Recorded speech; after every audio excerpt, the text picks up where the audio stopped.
Hey, hey, hey, it is time for our live. Happy Friday. Hope you had an amazing week. Sadly, my fall break is coming to an end, but hey, it'll all be good. Welcome in. My name is Adrienne. I am your paparazzi consultant, and it is Friday night. Time for us to check in with each other. Um, so what is going on, everybody? I got a new box of jewelry to show you. We're gonna get started in just 1 minute. Okay, I hope you're ready.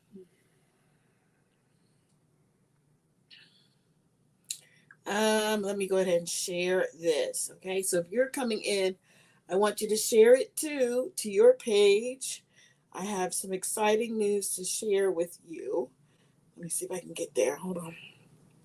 Gotta switch pages and then I'll be ready to go. There it is. Happy Friday. Um, why is it black? Okay. Let me turn that on. All right, it's good. All right, let me go back. I don't know why the screen is black. That's not good. Let me see if it's like that on my personal page. Why is it black? It's not supposed to be black. All right, you guys. I'm going to go ahead and share it. See what happens. I don't know. Is it showing up black on your side? It just is a black screen. I'll show you in just a second. All right, let's go here. So this is what it did. Look.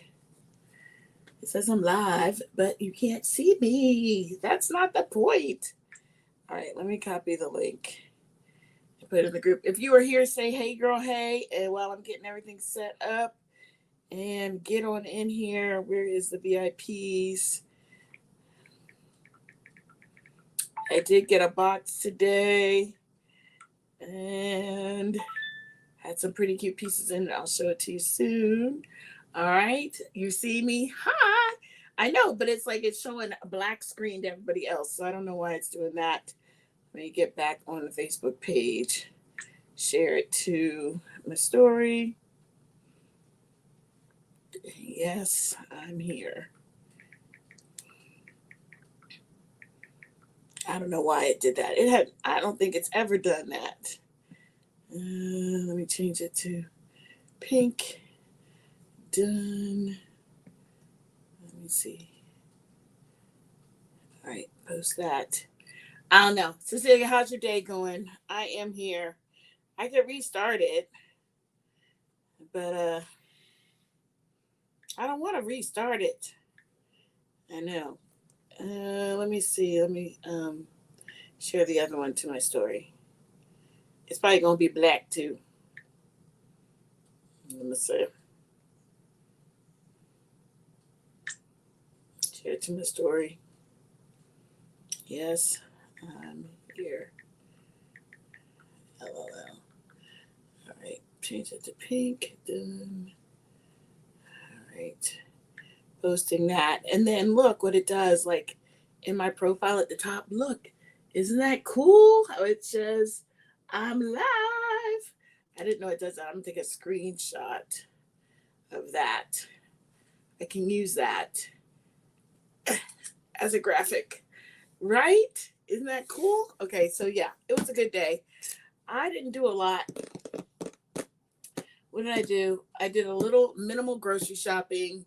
I went to the Cow Ranch store. I didn't get to tell Ed this, but all the baby chicks are in the store, and all you hear is beep, beep, beep, beep, beep, beep, beep, beep, beep. They're everywhere. People are buying them because it's time to buy them right now. Um, and what else? Yeah, I went to the grocery store, took Carter to school. Ed picked him up, and then I was here most of the day. I think that's it. I feel like I did something else. I called the insurance, general stuff like that. So, anyway, let me get into what came in today. Okay, these earrings right here. I might have two pair left. Look, can you see how pretty those are? They are flowers in different colors. They're so small. I mean, they're not like a super tiny hoop. I'd say they're a small hoop, but not the smallest that we have. And then they have all those flowers. Okay, let me know if you want a pair of those. I just have 2 pair available of those. And Victoria, if you are here, your bracelet came in today. Yeah. All right, let's see. I gotta put it in the hook. It is a gold bracelet. There we go. And it is bling, bling, bling. It is a hinge bracelet, okay? So that's going to look like a bangle on, but you got all that gorgeous, gorgeous rhinestones. Okay, so that one came in today. And it is a beautiful, when you put it on, you just got to make sure you get it in the little nugget hole. I don't know if that's the right word, but that's the word I'm going to use. Nugget hole for that, okay? All right, so are we ready to see some jewelry tonight, ladies? Are you ready to see some jewelry? I did get this men's necklace in. These usually sell pretty well. You know, the men be looking too. Okay, don't sleep on them. And then you might want some holiday gifts for the men in your life. Okay, so here it is. It is a brass rope chain. Okay, you could wear it too with some brass hoops. Okay, that would be hot. All right. And that one came in today. Let me tell you the fun name for it, okay? If you're just joining in, give me a hey girl hey in the comments. Also do exclamation mark hello so I can greet you. I have it all set up so I can say hey. All right. Are we ready? What is going on? What is going on? Smash some hearts if you're here. Okay. Smash some hearts if you're here. I'm trying to put this back in the package because I'm going to take it to the next event. The men are going to love it. Okay. It is called Pro League in brass. I'm sure Pro League probably came out in gold as well. All right. So that's it for the new stuff. I just get a little bit every day. You don't need to buy hundreds and hundreds. I get a few hot pieces each day to add to my inventory. Okay. That's how you work it, girl. That's how you work it. All right, so let's get some jewelry seen today. I don't know why these two are out. Let me check the inventory for you guys. Are you ready? What should we see today? Okay, here we go.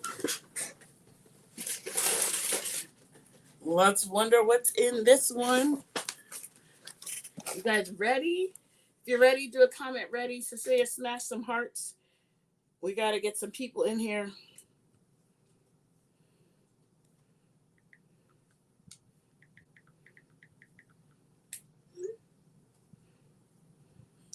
Cameron is texting. Hold, please.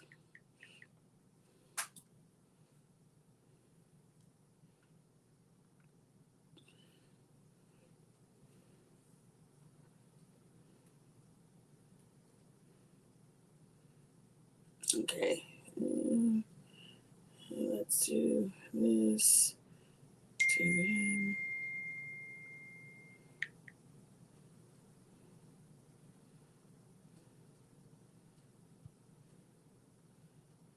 And then from this to him.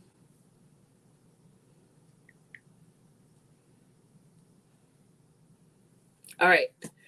All right. I'm doing good. I'm doing good. Welcome in. All right.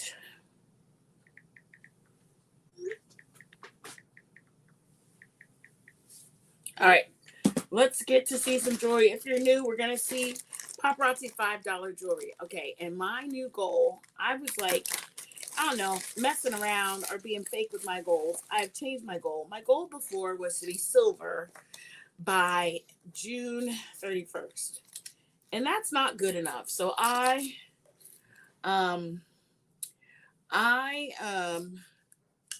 whatchamacallit, I changed my goal. My goal is gold by December. I need to pump it up a little bit. I've been in paparazzi for 4 years, and I need to make it happen. Okay. All right. Let me get to the business page. It's a business page. I don't know if you can send friend requests or not. Okay. Okay. I don't know if you can do that. All right. Because this is not my personal page. This is a business page. Okay.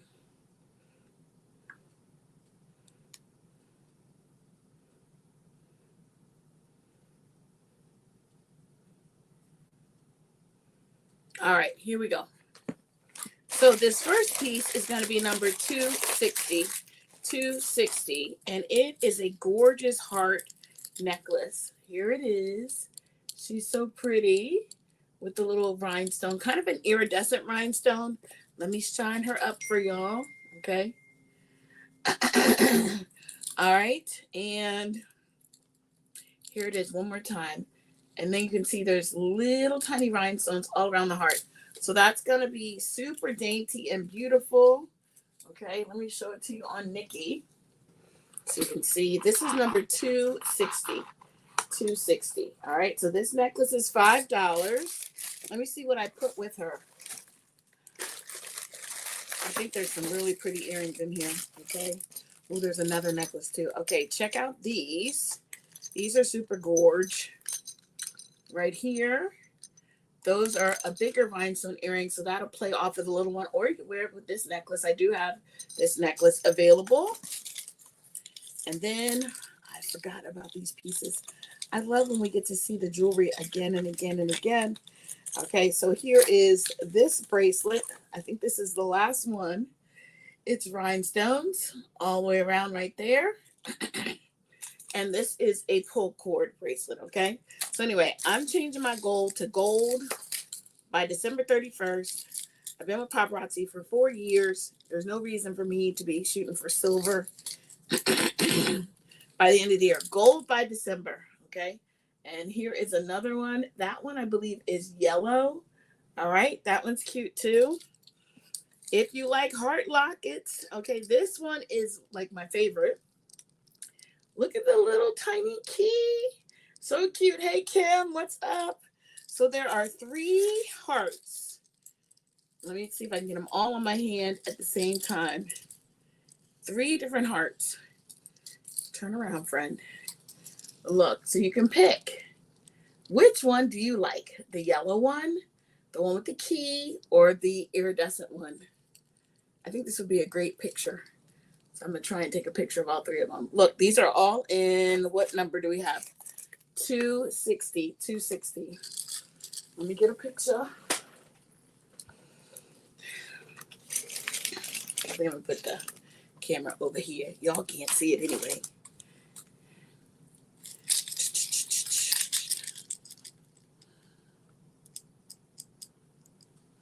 Okay, so Kim, how was work today?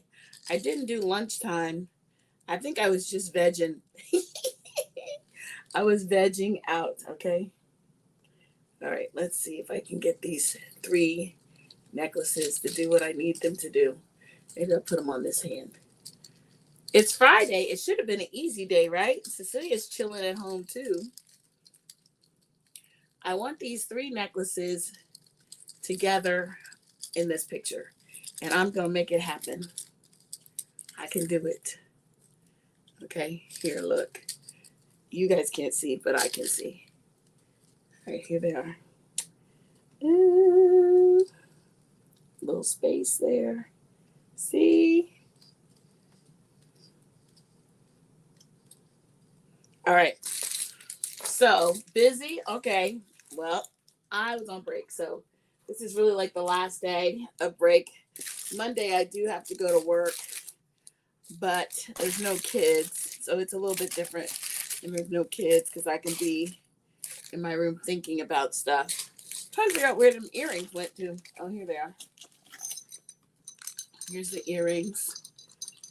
All right, so you can do any of the heart necklaces with these big bling earrings if you want.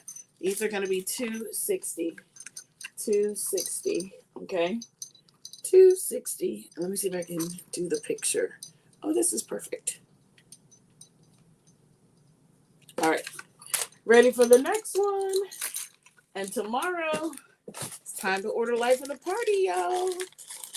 Okay. I have all your orders to write them down. I'll work on that tonight. And write those down for you. Okay. I don't know if I like having this camera all up in my face. All right. All right, so that was $260. Do you have any plans for the weekend, Kim or Cecilia? I got to take Carter somewhere tomorrow. Mom taxi. And I think that's all I have to do tomorrow. All right, so here is the next. I'm showing it to the wrong camera. Here is the next one. This is the pearl hoops. Hey, Julie, welcome in, friend. All right, now I wore this necklace. You saw that picture of me and Ed out on the town. I have this necklace too. I just wore 2 of it. All right, so this is $255. $255. It was perfect for that event. It was like you're supposed to dress like 1940s, Harlem Renaissance. I think that was the theme. Okay, there were lots of people that had on like nice stuff. Okay, you work tonight? Well, I'm working right now, girl. I'm working my paparazzi. Julie, I have a new goal. My goal is to be gold by December 31st. So we got to step it up, y'all. We need to bring in more bling beauties and get them in here so they can see this jewelry. This is $255. $255. Gorgeous set. And then I do have a matching bracelet to go with it. Okay. So let's get this camera. 160. All right, there we go. 255.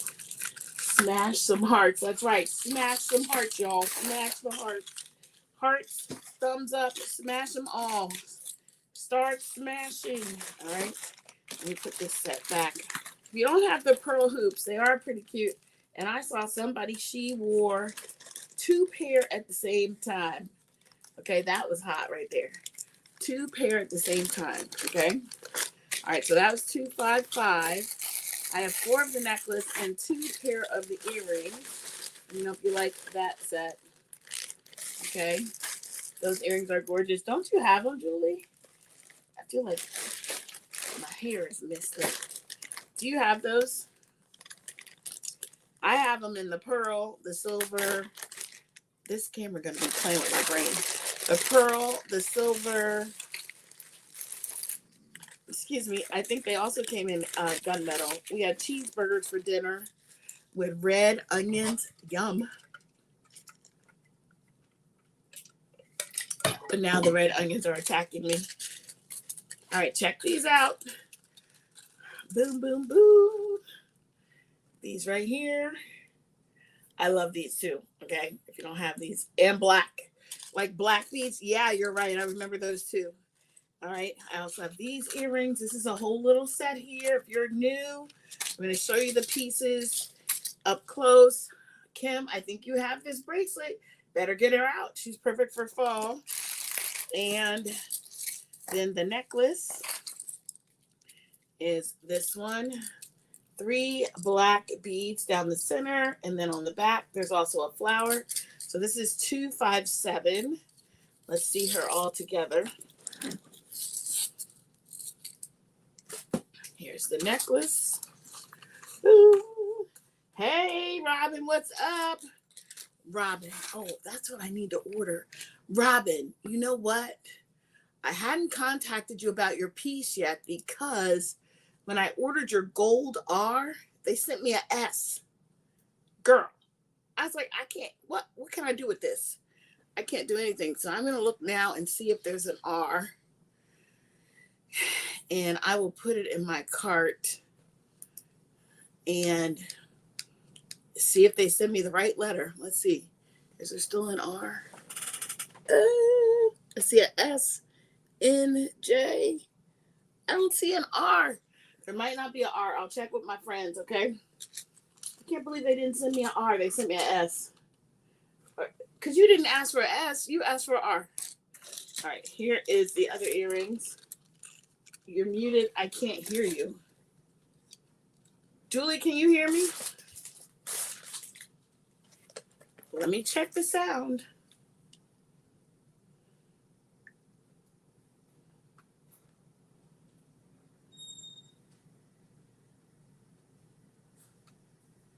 Hello? Oh. Hello? Hello? I can hear me. Okay, I don't know. Maybe it's your computer, Robin. I can hear me. Julie can hear me. Okay, because I was just talking to Julie. All right, there. And then we have this. Okay, 257. This is a great little set here. 257. Okay. Well, I didn't do anything. 257. Where is the card? Here it is. 257. Okay. 257. All right. Let's get a picture of her. 257. That's a great little set if you don't have this one yet. I feel like you should get. What about the R? The R, when I ordered, they sent me an S instead of the R. So I didn't get an R. That's why sometimes I'll be waiting until stuff get here before I tell you guys to pay for it. Because if they mess up and then there's no more, then I'm out of luck. So I don't think there's any more R's. But I will ask my team if they have a gold R. All right, that was 257. 251. Y'all don't have a hot date tonight. You got to hang out with Adrienne, huh? Who's got a hot date tonight? Not me. Okay, 251. 251. This is one of my favorite necklaces. Okay, here's the earrings first. Don't worry about it. It's all right. I know, but everybody likes to have their letter name. Welcome in, friends. Okay, so these are the gold right here. Not me. Julie, you don't have a hot date tonight? I have a hot date with my TV. Maybe I'll do some work. I wasn't very motivated today to do anything. So we'll see. I was not motivated at all.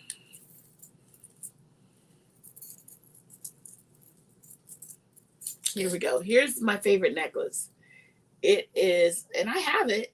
There's only two more of this necklace. You have the silver rings at the top and the silver rings at the bottom and then a tassel. And what I had said at the beginning of the live is my goal for the year, for the end of this year, by December, gold status. That means I need to sell 17,000 pieces. Is it 17,000?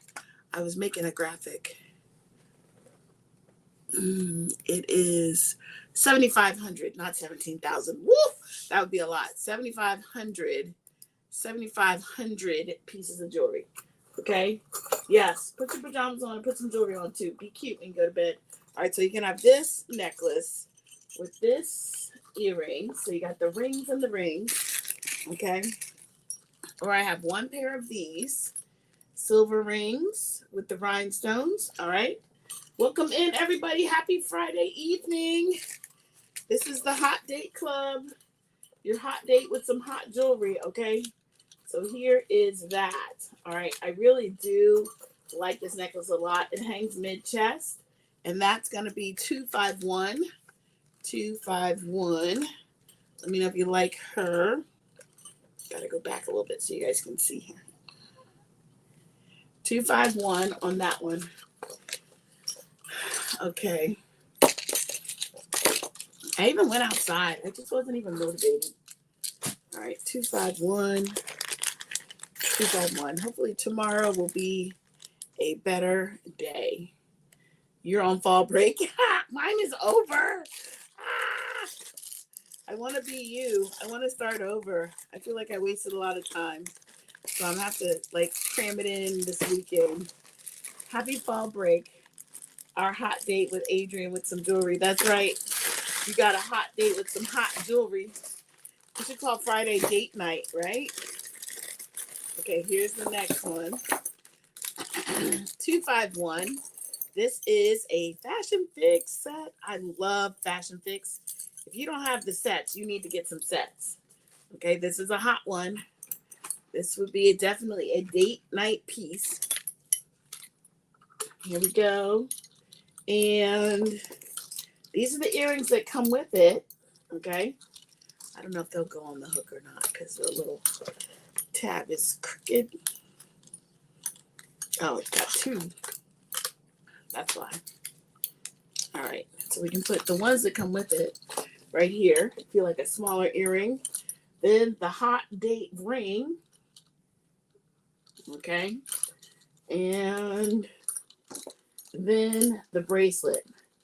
So I'm going to be putting flyers in your packages. I want you to invite as many friends as you can. Tag your friends right now in the live. Okay. So this one is 259. This is a 4-piece set. 1, 2, 3, 4. 4-piece set for 20. Okay. Let me know if you like that one. I don't know where Margaret is. She messages me sometimes. I haven't seen her live lately. She did claim a pair of those hoop earrings. Okay. All right. So that's 259.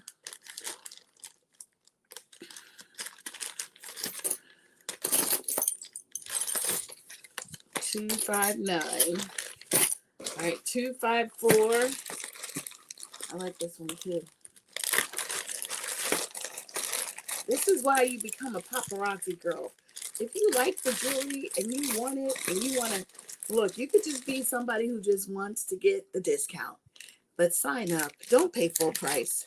And you would get the kit and then you just keep shopping. You can shop from the back office just like me. All right, we got this hinge bracelet here. Yeah, she asked for a necklace. Is her name Valerie? I'm just assuming. Valerie or Vanessa. Your friend Julie, she messaged me. She did claim a necklace the other day. So she said sometimes she can't watch the live because of her work schedule. All right, here is the other bracelet in there. It looks like a chain. It's actually a hard bangle. All right. And let's see, there's some hoops. You might already have these hoops, Julie, because you know we the hoop girls. Where are the hoops at? Why the hoops don't have their own card? Why are the hoops trying to be hard-headed? Okay, well, there's one hoop. Hold on. Let me get her together here. Vicky. Okay, well, I was close. Not really. All right, here's the earrings. They have that dimpled look to them. Okay. Here they are. Here. That dimpled look, okay? They're pretty, pretty, pretty. And we're going to put them with, there's a matching bracelet. Here's the matching bracelet, okay? Oh, you all went to school together. Oh, Margaret too, huh? That is so cool. I have two of the bracelet. Let me see if I can get this necklace so you can see the whole look. This is the last one of the necklace. So if you've been looking at it for a while, stop window shopping. Okay. Stop it. Stop it. Stop it. All right. Where is she? I think I looped it. So give me 1 second to unloop her. She might not want to be unlooped. Carter, where are you? She's supposed to clean out my car. I did wash my car. You try to tag people? Yeah, tag people. All you gotta do is type their name in if they're friends with you. It won't let me do it because I'm on the business page.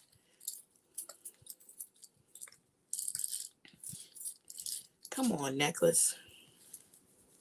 You gonna make me unhook you? Fine. All right. I think we're good to go now. Tag everybody. Welcome them to the party. They might not have nothing to do.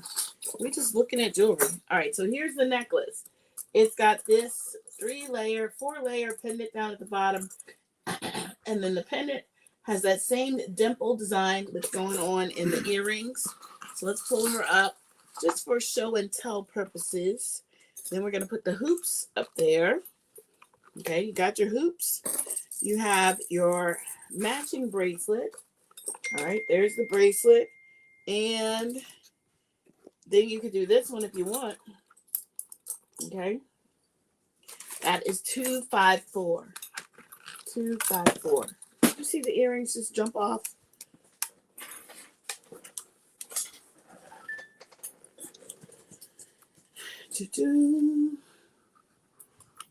All right, 254. 254. All right. Does it let you tag people, or are you saying it doesn't? 254.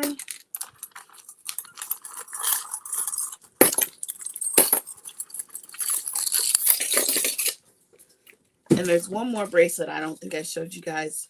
It's the pink one. This one right here. It's got that same dimple look in it, skinny bangle, and a stretch with the pink rhinestones. So that's 254. 254.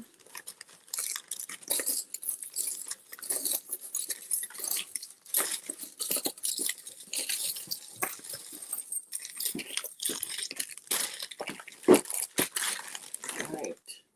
253. 252 is the clear necklace.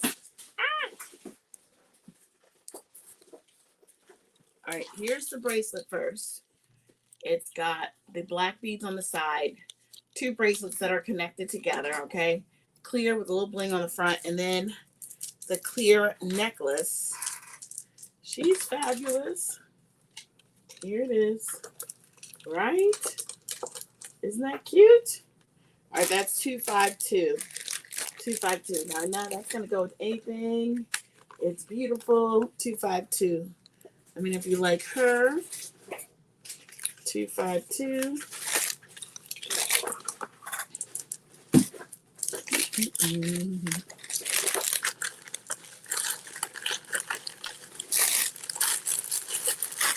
Glad I kept a sweater. Oh, well, I'm sure it's a bit of a different temperature there than it is here. I think today the high was 99 or something like that. So I had on my little sweater, but it was only like if I went in the store. It was for protection, just in case. Okay. Here is 253. 253. We have this pink pendant. Very pretty. Do you see the bar of rhinestones above her? That is cute. Okay. Very pretty. And the chain is the snake chain. Silky one.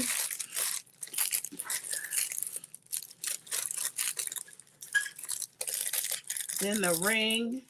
This is the last one. Where are my ring girls? Pink heart ring.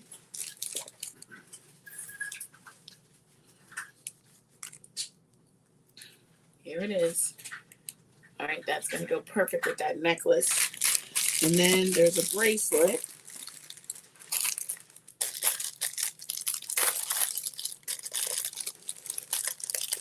The bracelet is a faux bangle. That means it's got the bangle bars on the side and then a chain. But look at this. Isn't that gorgeous? It's rows and rows of pink hearts. Can you see the hearts? Rows and rows of pink hearts, okay? So we're going to do this. Here's the necklace.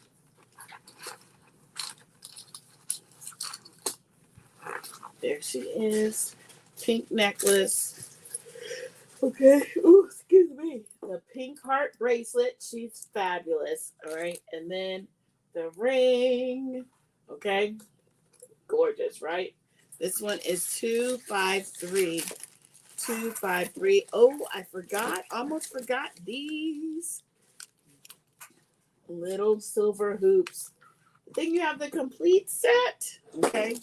This is 253. 253.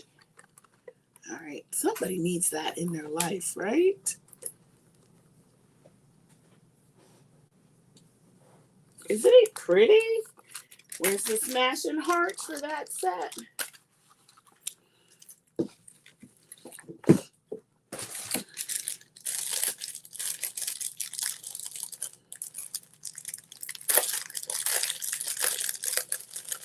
Forgot about those little heart earrings. Here we go. 253. You put that in there too. Okay. There's one more necklace to show you in this set.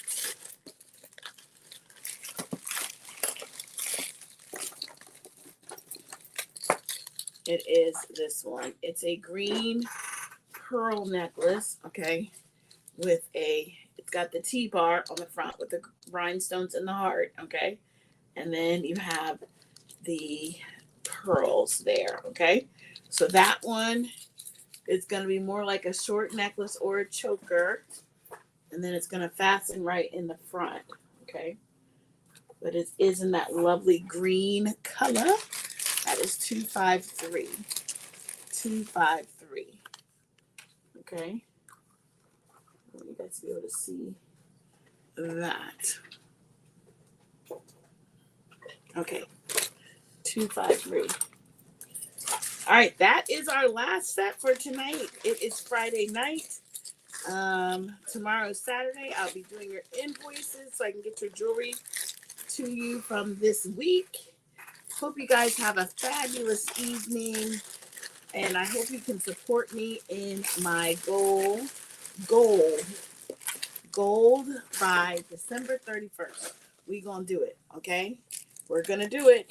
We're gonna do it. Did anybody have a birthday in September? Let me know. I want to give you a free piece of jewelry. Okay, just message me if you watch this later. I know my birthday was in September. Don't know about you guys, but all right, I will see you all later. Have a great night. 253 for Cecilia. Okay, the green necklace, Cecilia. Let me see if I can. Cecilia, the green necklace, yes or no? Good night, Julie. Let's see what she says. I don't want to go until she answers. We'll see.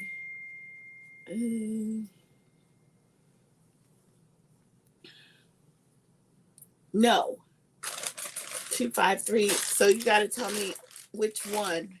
Here, I'll send you a picture of it, and you can tell me yes or no. I can do it right now. Let's see.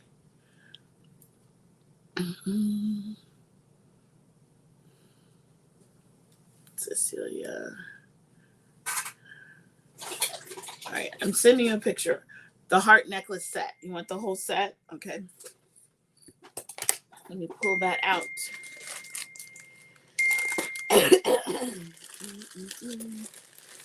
Was that Brenda shopping or you shopping? Who's shopping over there? It might be Brenda, y'all. You never know.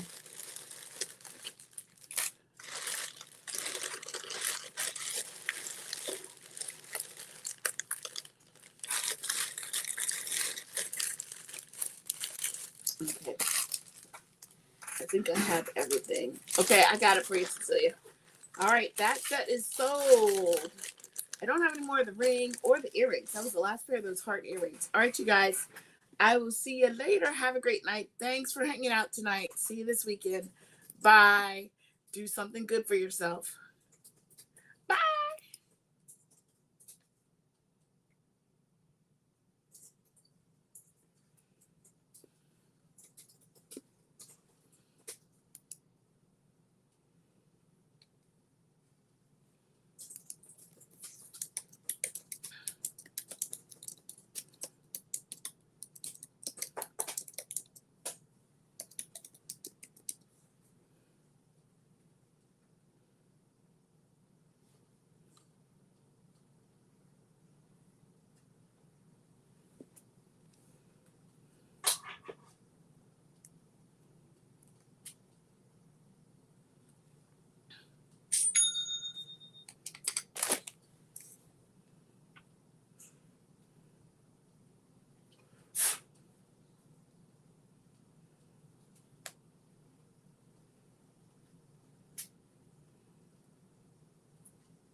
Hey, what's up? Hey, you had a pink heart ring? Yeah, it's in the set. Which set? I can't see it. The picture I just sent you. I sent you in Messenger. I sent you a picture of the whole set so you could see it.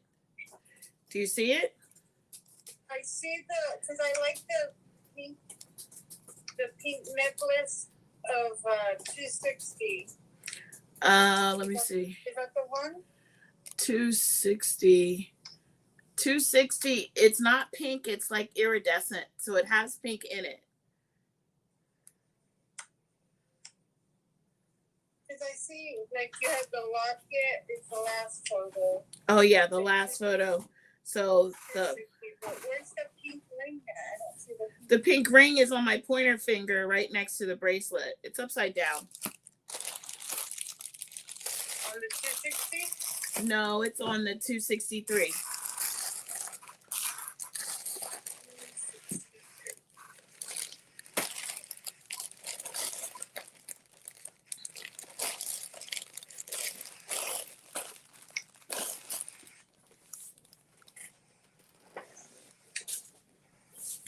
Did you see it?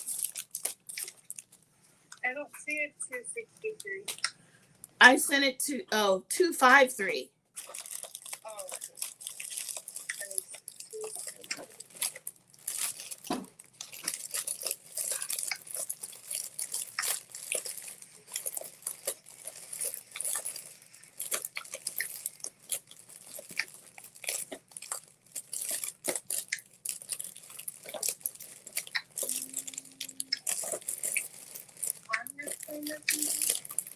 What? I don't think you got the ring on your pointer finger. In 253, the ring is on my pointer finger. I'll zoom in. I'll send you another picture. Hold on.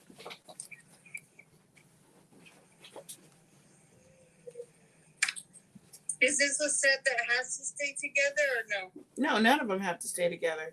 There's the ring. I picked up the necklace on 260, and I want that pink ring.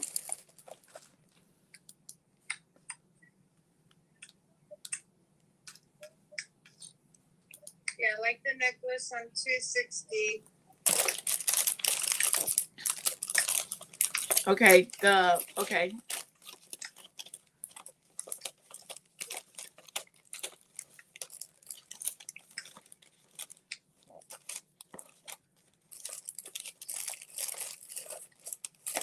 Yeah, that ring.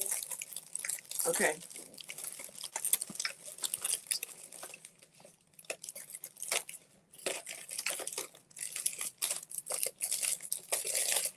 Is the ring next to the locket the one that goes with that 260? The ring next, Necklace? the ring is pink. The locket, none of the lockets are pink. It looks pink. No. Oh, go ahead. The one next to the locket. The one that looks like a locket. The one that, There's no. a picture that has 3 hearts on it. Yeah, the one Your on, finger. one of them is yellow and one of them is iridescent. That first one. The first It one, has like a yellow and a pink. yeah. You want that one? Does that one match that heart one the heart necklace that I want?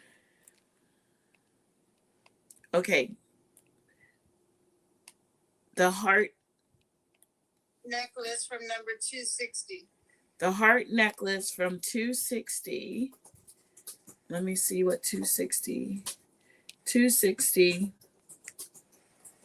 Okay, so 260 is a heart necklace. It's iridescent. So are you asking me, does the ring match? Yeah, not the pink one, but the one that's next to the locket one that was on your finger. All 3 of those are necklaces. It's not a ring. Oh, they're all necklaces. Yeah. Okay. Okay.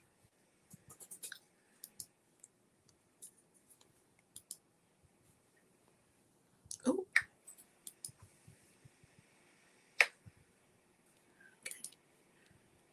All right. If that's a necklace, can I have that one too?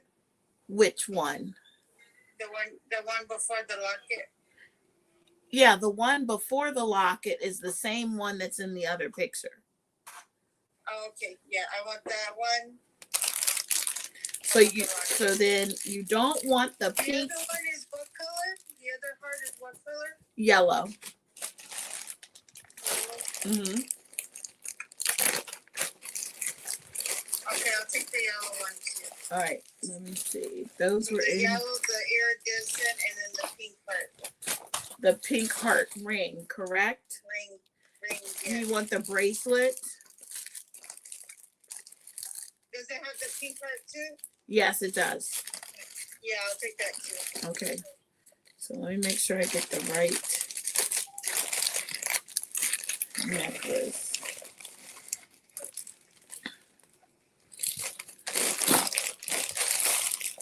Are you shopping or is Brenda shopping? What's going on over there? I'm gonna shop for Brenda. I'm gonna give her that pink set or the iridescent with the pink bracelet and the pink ring. That'll be cute for her. All right, the iridescent necklace, the bracelet, the ring, the heart earrings, and then the yellow. Let me find the yellow one. There's also one that's just white. If you're not in love with the yellow.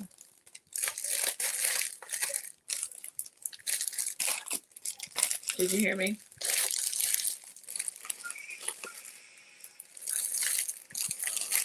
Cecilia, I said there's also one that's just white if you don't want the yellow. What do you mean white? Just a white rhinestone, not a yellow rhinestone. It's just I'll like do a white one. Okay. I'll do a white one. Instead of the yellow. Where's the white one? There it is. Okay. You are situated, ma'am. I need to get to your stuff because we do have some other things. I have my father-in-law here. I've had him here for 12 days, so he leaves tomorrow. So I'll swing by. What time do you get out of work on Tuesday? Next week, Tuesday, I have conferences. So I might actually be able to come to you because I have a doctor's appointment. You know the fries right there, you know that doctor that says Doctor Now or something? Maybe you haven't seen it, but there's a new doctor's office over there. At my house? Yeah, it's right by the fries. Oh, I know there's a dentist right here. No, but now there's a doctor's office. It's called My Doctor Now. Oh, yeah. Okay, you're going to go right there? Yeah, I'm going to the doctor there on Tuesday. Oh, okay. Yeah, I can meet you there, or you can come by the house whichever one you want. Okay. Let's see. Kevin's off on Tuesday, so. Okay. Let's see. Do I still have this set?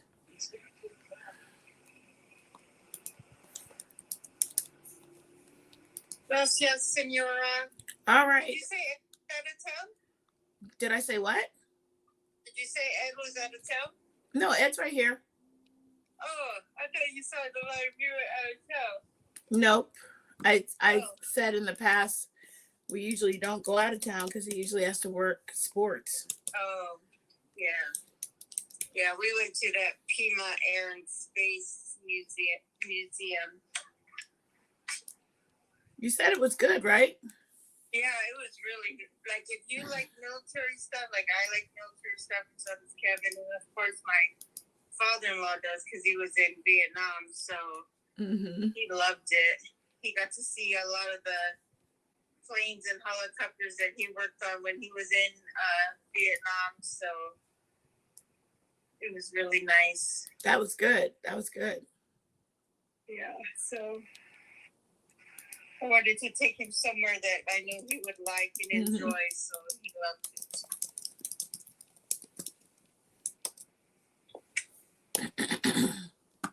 it. Okay. All right, gracias, senora. All right, I'll see you later. See ya. Bye. Bye. Brenda's right.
What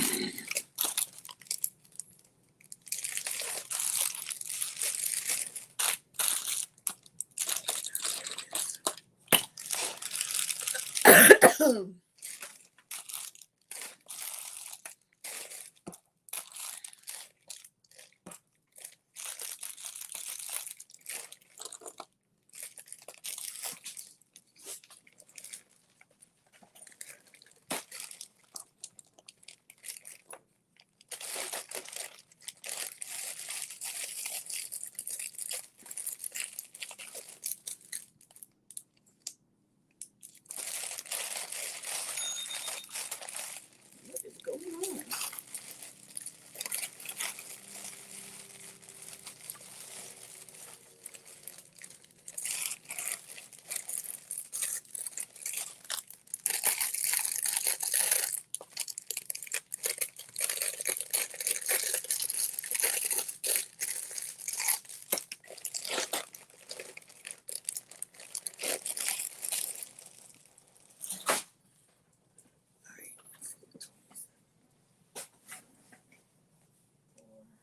That was 327.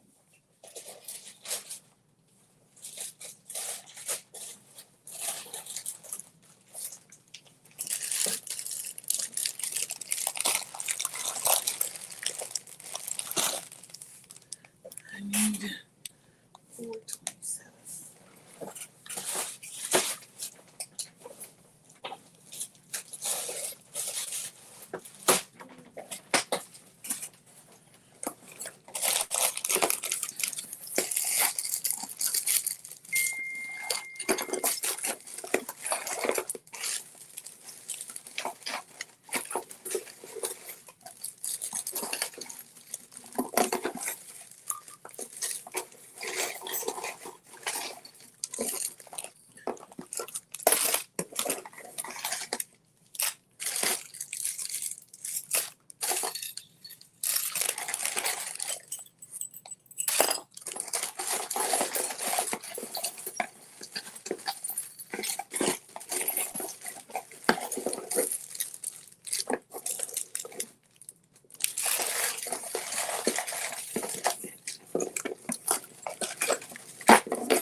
Come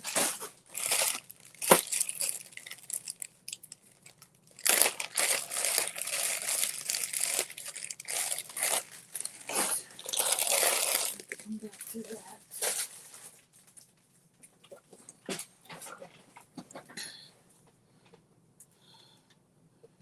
I know I have those.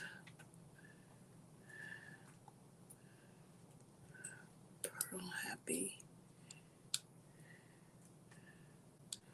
288.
Okay.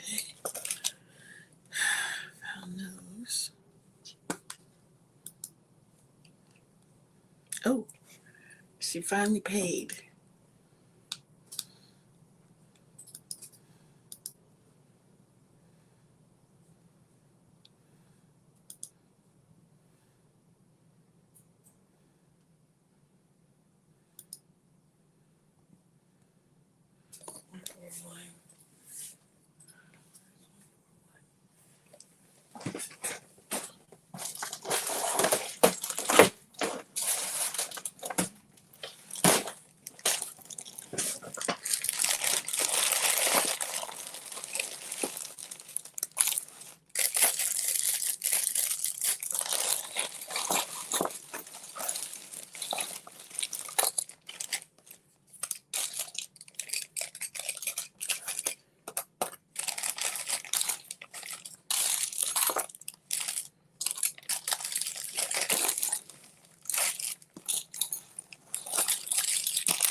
So I have those. Where is 427?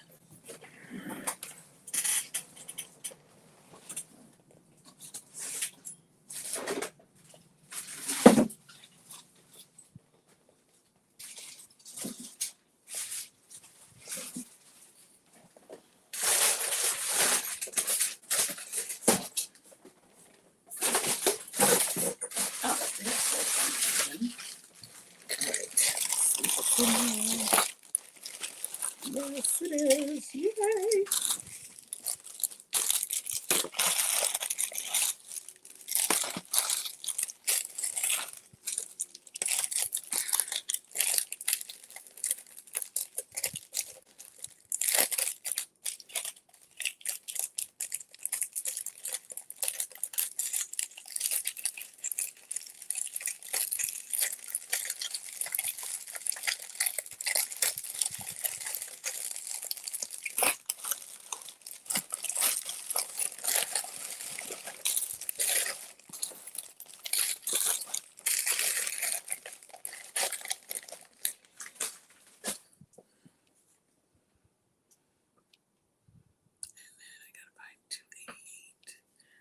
want 288, but there's no earrings. I'm gonna do it 288.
And what else am I missing?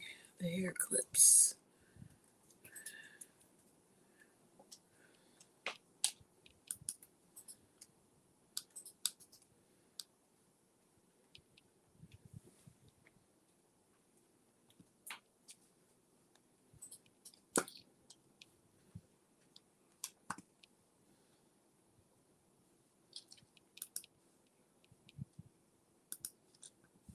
Okay, let's go back to orders.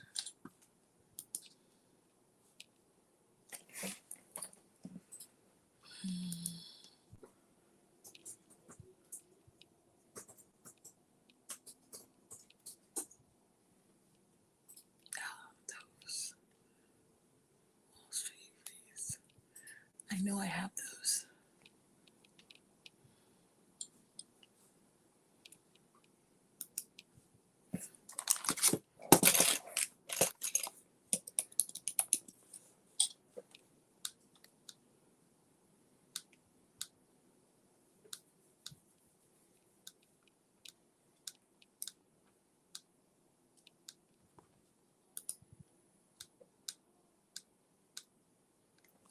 Let's see.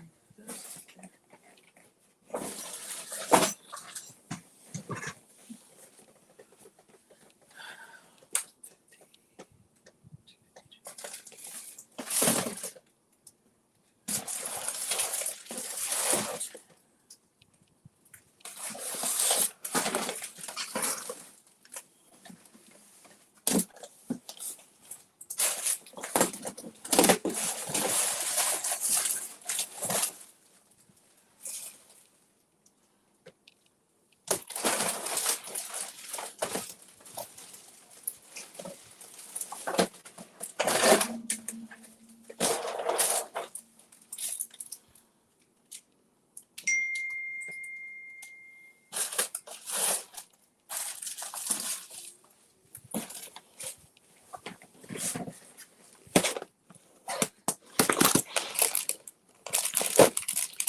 Hello, team Nailed It. What's up? Welcome to another team training. I have some awesome guests who are actually not on our team, and I'm so excited to have them on. Welcome, Emily Neal and Geneva Griffin. Hi, guys. Hello. Hey. So how I met these ladies was in Jamaica, baby. We met in Jamaica, and they actually we all ended up sitting by each other on the plane, which was so funny, on the plane ride home. And we just got to chatting, and I started picking their brains. They both were talking about Unite to Ignite because they both had earned it. And I was like, okay, tell me all the things. Tell me how you guys earned this. And they started sharing some really great tips. And I was like, oh my gosh, you need to tell my team this. Like, I want everyone to hear this because it feels doable. And sometimes these big goals can feel like, that's for other people. That's not for me. And so I cannot wait to hear, I can't wait for you guys to hear some of the tips and tricks they shared with me on the plane ride home from Jamaica. So before we dive in, I would love to hear, I always have stylists share their Color Street journey. So Geneva, will you share like how you found Color Street, how you got into this? Okay, so I am a COVID stylist. I'm sure everybody knows what that means at this point. So I joined in 2020, right before everything shut down for COVID. And my sole motivation at that moment was to keep getting my nail polish for cheap because my husband he's in the fitness industry, and his studio was closed because of safety reasons. And so I was like, oh my gosh, I got to keep my nail polish at least for 13 manicures. So let me just go ahead and buy that kit, and I can keep my nails looking pretty for 13 weeks. Surely COVID will be over by then. But, yeah. And it just turned into a lot of fun. I'm sure everybody remembers. It was a lot of fun. Everybody was coming together, and just joining up in VIP groups and just loving the heck out of Color Street and just having that community. It was so great. Needless to say, my business grew, my team grew extremely quickly at that point. I ended up getting to senior director in about 4 months with Color Street, which to me, I mean, wild, right? But just to backtrack a touch, like I've been in direct sales for 22 years now, believe it or not, since I was 18. I know, right? Everybody laughs when I say that, but I had to calculate backwards because I was like, yeah, since I was 18. So that makes, and I'm 40, believe it or not. So it's been 22 years. So I say that, all that to say, like all of those years kind of culminated in this moment with Color Street. And I feel like all of that prep that I did with these other companies brought me to this moment, and Color Street, it just kind of exploded. So that's kind of my story. I'm still going strong 3 years later. So I love Color Street. Amazing. I love that story. You were a kidnapper. I sure was. That's what I tell everybody. You can be a kidnapper and turn this into a business. Yeah. Yes. Totally. So cool. And you do look so young. It's just Houston humidity. That's what does it. It's the Color Street makeup too, right? Exactly. That too. Okay, Emily, we want to hear your story, how you got started in Color Street. Sure. So I also had done direct sales before. I never really had any success with any of them. I liked the concept. I thought it was great, but just never worked for me. So when I found Color Street, I actually tried it because I was in the food industry. And for some reason, my nails were just always like dirty looking. Like I'd scrub and it was awful. And finally someone like made fun of me for it, one of my friends. And I'm like, I've got to figure something out because you can't wear painted polish or really get your nails done waiting tables. So my friend posted about Color Street. I tried it. I fell in love instantly, but we were living like paycheck to paycheck at that time. And so I thought, what if I just ask if there's a discount if I order my nails? If I happen to make some extra money, that'd be great.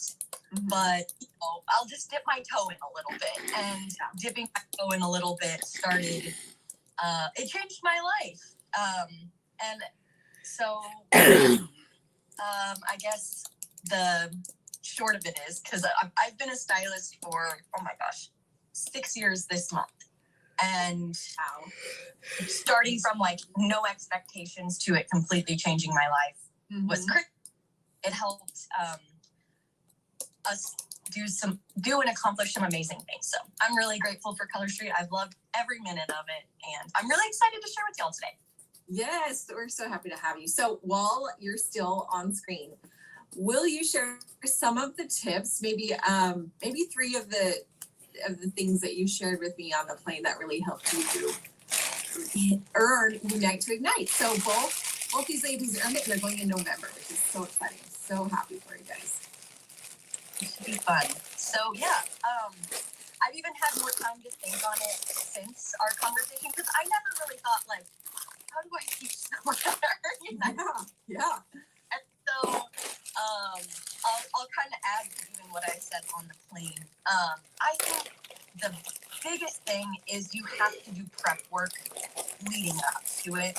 So I think it would be harder to go from small amounts of sales to a huge jump of generally about 4,000 to 5,000 gets you in that top 40. And so building up your customer base, being a genuinely good stylist. Geneva's going to share some awesome tips with you that she shared on the plane that I've been implementing, and they have helped even since then, which I'm very grateful for you sharing that. So doing stuff like she's going to say, loving on your customers and just growing your customer base, not just expecting people to come to you to say, oh my gosh, I've been looking for a nail solution. We love when that happens. We really do. But it doesn't always happen that way. So how are you growing your customer base and taking action and doing that? So, utilizing your social media is huge. I always have fun nails on. I love a good plain glitter or solid, but that just doesn't get people asking about your nails and having conversations. And then from there, you can start saying stuff like, oh, it must be my mascara, And so, kind of just growing your customer base is a really big one leading up to it. So if you're committed to doing Unite to Ignite, I think pre-deciding on the month that you want to do it would be huge. That's what I did, and Geneva ended up sharing that on the plane with us as well. Like, I think we actually earned it in the same month. Did you earn it in July? I did. Yeah. Okay, so we both, we didn't know each other until the plane, but we both committed to earning it in July and kind of went all out for it. I think that's huge too. So building your customer base before and deciding what month you want to go for it. We only have 3 months left if you're watching this like today. So October, November, December, commit and decide which month you're wanting to run. And the thing I said on the plane is you go all out. Like, I prepped my husband. I said, this is going to be a busy month for us. Yes, you may not see me some days. So, but he was fine with that. He really wanted me to earn his piece. It's a big deal to me. So I asked for help from him. I pre-warned him, like, I'll be working some late nights. I might have some big sales going on that will take a lot of my time. And so I decided in that moment to run for July, planned my whole month. I said, this is what I'll be doing. And Color Street even came in with some bonus things, like they had the pink BOGO sale, which was huge. Yeah. I can't even remember everything that happened, but it was just a great month to try for it. And so I got lucky there, but they do something every month that helps stylists. And so I think whatever month y'all commit to would be huge. And then I think the biggest thing for me, because I've had a lot of stylists on my team, and even Sideline Sisters stylists say, I would love to earn that. But like Kelly said, sometimes we think that's for somebody else. The biggest thing for me, and what I want to encourage you guys in, is mindset. And so not even just saying, like, I commit to earning it in October. I am earning it in October. I know I'm going to be on that trip. I'm going to be on the January Unite to Ignite trip. You tell people, you tell your customers, you tell your significant other, your best friend, anybody and everybody. You set an alarm on your phone that says, I earn Unite to Ignite. You have posters up all over your room or office, and it's just, you are surrounded with the belief. And then I just so happened to read a book called, oh my gosh. Let me look it up. I'm actually reading it again right now, so I don't know why I can't think of it. But I'll say the book to you guys before the end of the call when I go look it up. And it was such a huge mindset shift for me. And so I would recommend, if you have any goal with Color Street, reading the book. It's really good. Okay, so I'm going to recap some of your takeaways because they were really good. They were. So one is you did, first of all, you visualized. I'm a big fan of visualization and like manifestation, and we've created vision boards as a team and things like that. So you visualize like this is happening. You believed and you visualized. You're like, this is happening. I'm going for it. I'm going all in. You told your husband, you planned it out. A goal is a wish until it's like on your calendar, And so you planned it out and then you did the work to get after it. So, and there's one more I was going to say, but I don't remember what it was. Anyway, but and the mindset, the personal development. I'm a huge fan of personal development books. I try to read one a month at least. And so you read a book that empowered you, Emily, and that helped you to, get that extra like boost and motivation and encouragement to reach your goal, which I love so much. So such great takeaways. Thank you for sharing, Emily. Geneva, let's hear some of your tips. Oh my gosh. First of all, Emily, just hearing everything you said just reignited that fire that I was feeling in July. Yes, that's what I was feeling too. That's what I was doing too. Like, seriously, like it was so much fun to push for it. Like, is it stressful? Of course. You're making this goal. You're putting it out there for the whole world to see. And that's the first thing too. Put it out there. I think sometimes we don't put our goals out there because we're afraid we won't make it. Like, instead of choosing fear, choose success. Like, and I tell people all the time, like, the line between courage and fear is paper thin. So until you jump over into courageousness, like even being a little bit fearful, you just got to jump through. Like, you won't feel the courage until you embrace the fear and move forward. So I loved it, Emily, what you said too. It just got me all excited. I'm like, yes, excited again. So for Unite to Ignite, for me, it looks almost like Emily was saying, you have to plan for it. I didn't just decide on a whim, I think I'm going to go try to Unite to Ignite. I mean, if I had done that, I would have talked myself out of it because we chose July, you guys.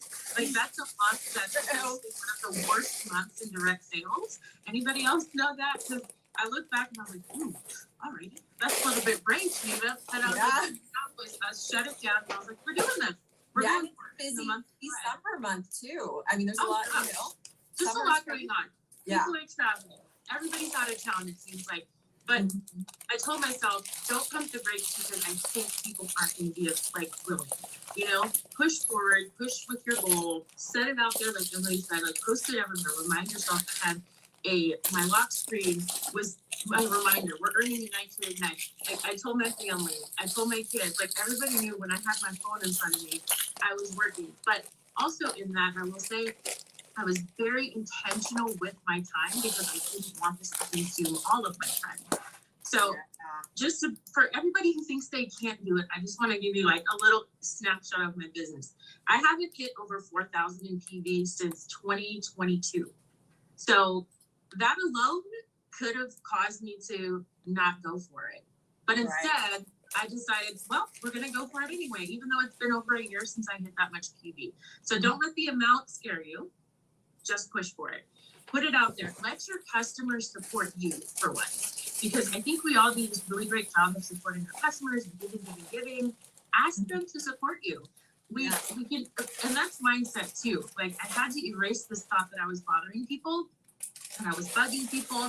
I sent no less than 20 messages a day, every day for the entire month. Wow. I mean, but that's how you got to do it. So like 10 of the messages were new messages to customers and 20 were follow-up, or 10 were follow-up. So it was about 20 a day. Before I even started, like in June, I made my list of people and I had it on my phone with a little, like the ability to check mark when I had talked to them. Like, I'm huge on notes. So I took a whole ton of notes, like when I messaged somebody, what they said yes or no. And then based off of that, I knew who I would follow up with, if I needed to send a message. And I simply asked and said, I have this huge goal in mind for July. I want to get to our home office. You guys know how much Color Street means to me. This business has completely blessed my life and my family's life. I would love to go to home office to see how all of this is made and how it works. Will you help me? And don't be shy to ask, you guys. Don't be shy. Don't think asking somebody for their help is bothering them. Ask your customers for their help with you. Will you help me? Like, who's gonna say no to that? Yes. You know, like, seriously, honestly, who's gonna say no to that? Women love to support other women. Oh my gosh, yes. And not a lot of women ask for help. So when they do, we're like, yes, Exactly. please can I And help? I'm an Enneagram 2. I'm an empath. Like, it kills me inside to like put my ass like that. Like, Yeah. help me. Like, it almost kills me inside, but like, I have to push all that away. Especially Yeah. when you have big goals like this, because, like I said, you can't wing this. Like, you have to have a plan for it. So pick your month, know what's coming. Thankfully, Color Street gives us like advance notice now of like what launches are coming and things you can plan. You have to plan for this. You can't just jump in your VIP group and go, do me this huge favor, and then not Right. see anything for 3 weeks. Right. Like a one time ask. And then you're like, well, I didn't get it. Exactly. As far as the nuts and bolts of what I did, like I had a prize wheel that I did for my customers, and no, it was nothing fancy. I promise, it was nothing fancy. I did different denominations of gift cards. I had one slot on there that was like double your order, which I already do with my customers, so I knew they loved that. Just things that I knew would entice them, and they got a spin on my wheel for every $30 they spent anywhere. So on my website, in my stash, and the $30 mark is extremely strategic because I know people are going to spend more than $30. Like if you do a buy three get one, you know that's already more than $30. But I wanted to take the pressure off of like do a buy three get one and get a spin on my wheel. You know, because maybe not everybody can do that. Maybe they just want to grab a couple meals or a few things. So I was giving people options, but they always went outside of that number anyway, which is awesome. Yeah. And then But another, that yeah. ever since you told me about the spin the wheel idea, where so what she described was she had, what was the website? What's it called? it's an app on my phone, and it is, it's just called the Spin the Wheel app. Okay, spin the wheel. So, yeah, so I just preloaded the wheel there, and I did a screenshot every time they got their spin. And I made sure the time was up the top so they could see that it was a fresh new spin for them, and I attached it with their thank you message in my VIP group. And that's Yeah. another thing that I think sometimes we forget to do, like thank your customers, show all the other customers, like, look what they won on this wheel. Look at those pretty Yes. meals that they ordered. Like, don't you want to get in on that too? Like that FOMO is good. Like you want to get people excited to take part in that. And it definitely worked in my favor. And then one other thing too, like halfway through the month, I didn't think I was going to get it. Like I legit did not think I was going to get it. Numbers wise, I was not there. And I think I needed like 1,800 PVs in 3 days or something like that. I got 2,500 PV in 3 days. What? And it was just a simple shift. I told my people how much I needed versus how many buy three, get one free orders I needed. And that just changed the game because I was getting like $200 orders, $150 orders. Someone ordered almost $300 worth of products. And then everybody in my VIP group, my customers were like, come on, you guys, let's help Geneva get this goal. Like as soon as I gave my number, and it was like freaking Wheel of Fortune for a little while. I was constantly trying to thank yous. I was like, I can't get to everyone this quickly, but it was like my inbox was like flooding because they had enough. They saw my number and they changed the way that they were shopping based off of my number. Yes. So my biggest tip is don't say how many buy three get one orders you need. Give them a dollar amount because then they changed the way they were shopping to help me, which I thought was a huge thing too. Yeah, because didn't you say you posted like sort of like a temperature gauge graphic and or a thermometer, like a thermometer graphic, and it showed, you know, how close you were to it. I think customers love that stuff. Oh, I know. I'm like, how close are you to pull? Let's get you there. Like, people love to this. Start that from day one. I don't know. Did you start that from day one, or was that more towards the end? No, I started that from day one. But I have also made like I was big on that, but how many buy three get one orders I needed. So I had a graphic with like boxes that I was checking off as I was getting closer. And so I kind of stuck with that, even though like towards the end I changed it to just the amount that I needed. But that helped too, because they were watching me check off the boxes and like, oh, it's filling up. She's getting there. She's getting there. So that helped a ton. And then my method, I know I mentioned this to you, Kelly. Y'all have probably heard of the Becky Lauder method at this point, 3 + 3 + 3. I stuck to that like glue because it's a system that's easy to do. It took me out of my head. Like I didn't overthink anything. I just sat down every day and I did my 3 + 3 + 3. So that's messaging 3 current customers, 3 future customers, and 3 future team members. I was pushing for PV, but messaging people about the opportunity is always the forefront of my mind because you never know. You're gonna when you sign somebody up, and we had July we had the special still going, so always that. But then the 10 messages that aren't Color Street related, relationship building. Like you can't ask people for things like this if you aren't building a relationship with them. So if nothing else, develop those relationships with your customers, get to know them on a personal level. It doesn't have to be all about Color Street all the time, but we all know that it eventually kind of leads that way, right? They know what we do. They know that we love this so much. So and just with the planning process too, I hadn't done a big ask like this in my VIP group in months. So that was also part of my planning. So I knew when the last time I was trying to have a big push for something, I hadn't done one in a while. So that kind of helped me with this too because I knew they were primed and ready to go. Yes. I love that you did the 333 every day to just without build fail relationships, nurture, and convert those into sales. I have a question for you. When you did the 20 message, you also said you did 20 messages a day. Was that part of your 333 or were those different messages? So that was part of my 333. I just didn't do any less than the 333. So like the 10 messages kind of went into with the 20 as well. I was doing 10 a day. So that's where I got to the number 20. So like after those 10 relationship building messages, I would go into like trying to message people about like, hey, I have this goal, blah, blah, blah. And as far as like relationship building goes, you can still kind of turn it into Color Street. I would just ask people like, hey, I'm packing up some samples today. Would you like me to send you one for free? And that's not necessarily like a hard ask, like, would you like to spend some money? It's a simple like, hey, would you like a free sample of something? My birthday messages went into that too. I mentioned that to Kelly as well. Yeah. You always have to be sending birthday messages to people every month. If you're not doing that, do that. Make it a part of your routine.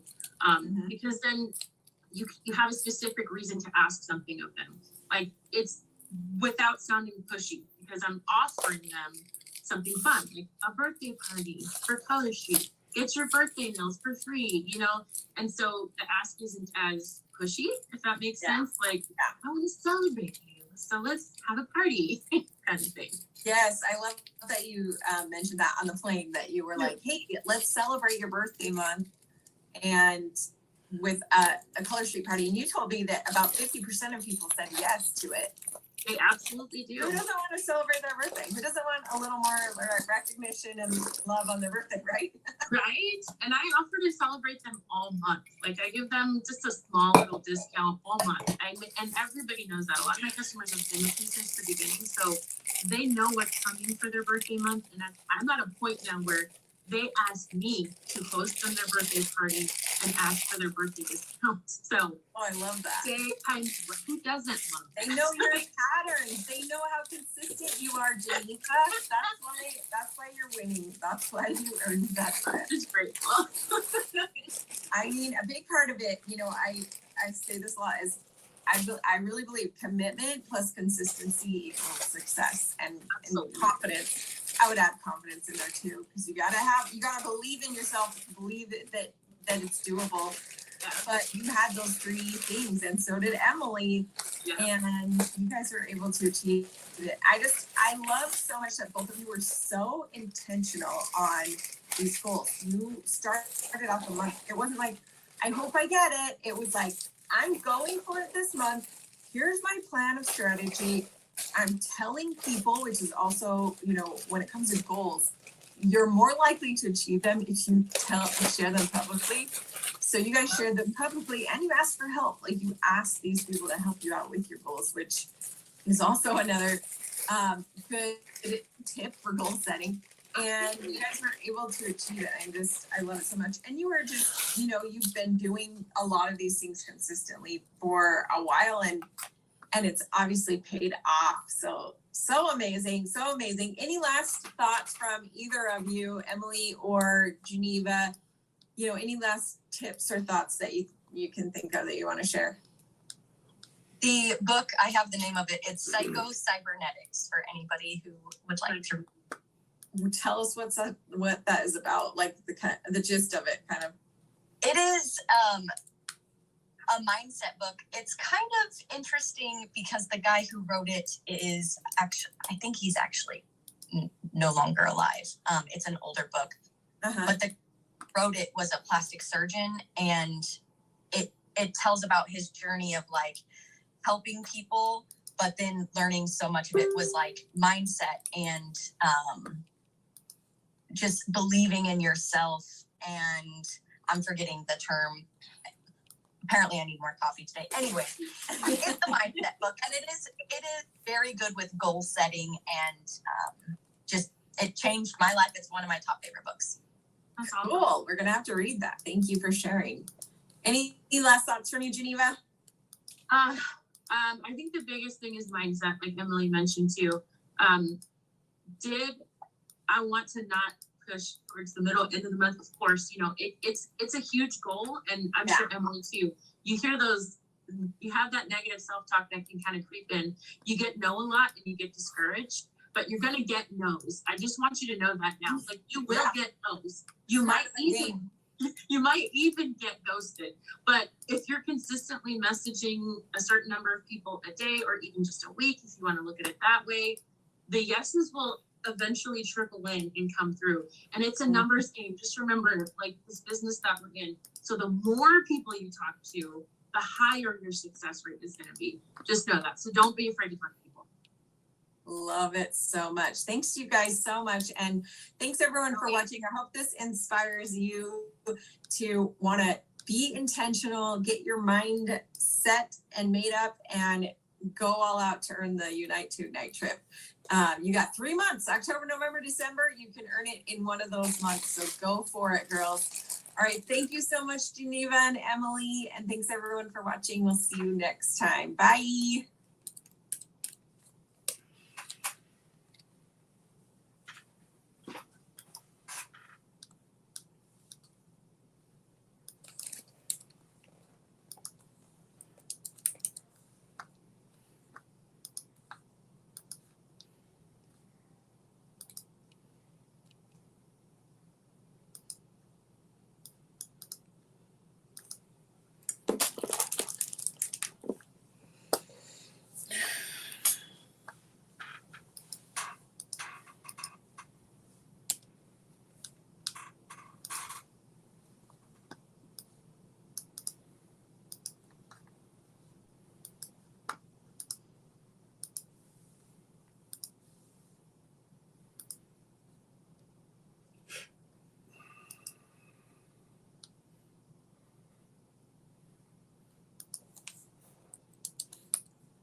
Right.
Can't butterfly me.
Let me give them a number.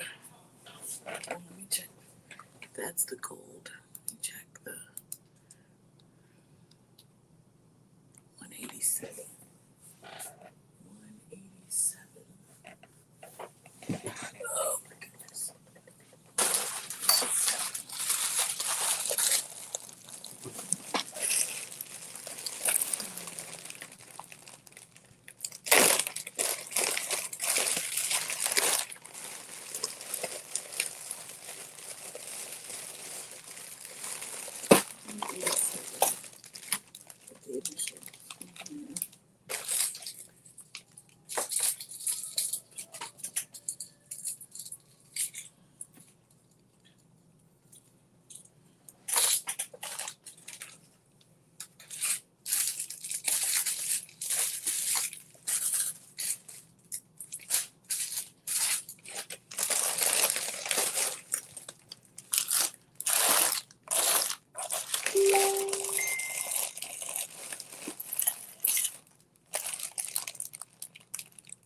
Hey, Hey! hold on. Where's the video? I don't know. You tell me. I'm working on it here. One. Okay, I'm here. Hey, what's up? Just over here in a jewelry apocalypse.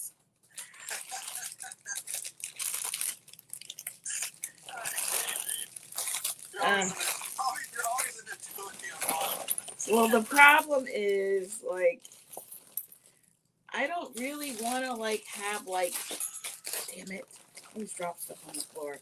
I don't want to have vendor jewelry and other jewelry. I want to have everything I have on my website. Oh, okay. Yeah, I was reading the post. I like that idea about the birthday stuff. That's pretty cool. Yeah, because I was watching another consultant with another business, and she's talking about how she met her goal. And I was like, well, I do need to be giving away free jewelry because I have it, and that's the purpose of it, is to, like, make people happy. So how can it hurt me to give away a free piece on somebody's birthday? Right?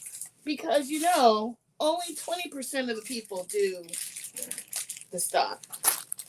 Yeah. So you can offer it, and only 20% of the people are going to, like, take you up on your offer. Because they think something is, they don't trust it. Yeah. So what happened was, what letter is this? I have all these initials, and I'm trying to make sure I don't have them on my website, because people will order stuff, and then I gotta, like, tell them I don't have it. So anyway, a friend of mine ordered like $75 worth of jewelry. Okay. Which is fine, but then it made me discover that I didn't have that Fashion Fix set that she asked for, which is why I'm asking the group for it, and Michelle might have it, so that's fine. The one with the lightning bolts. It's from last summer. It's got lightning bolt earrings and two I put a picture of it in the chat. Okay. Because I think I have. Look at it and see. Okay, so I don't think I have an A. What is this? It's L, M, and M. I don't have an A.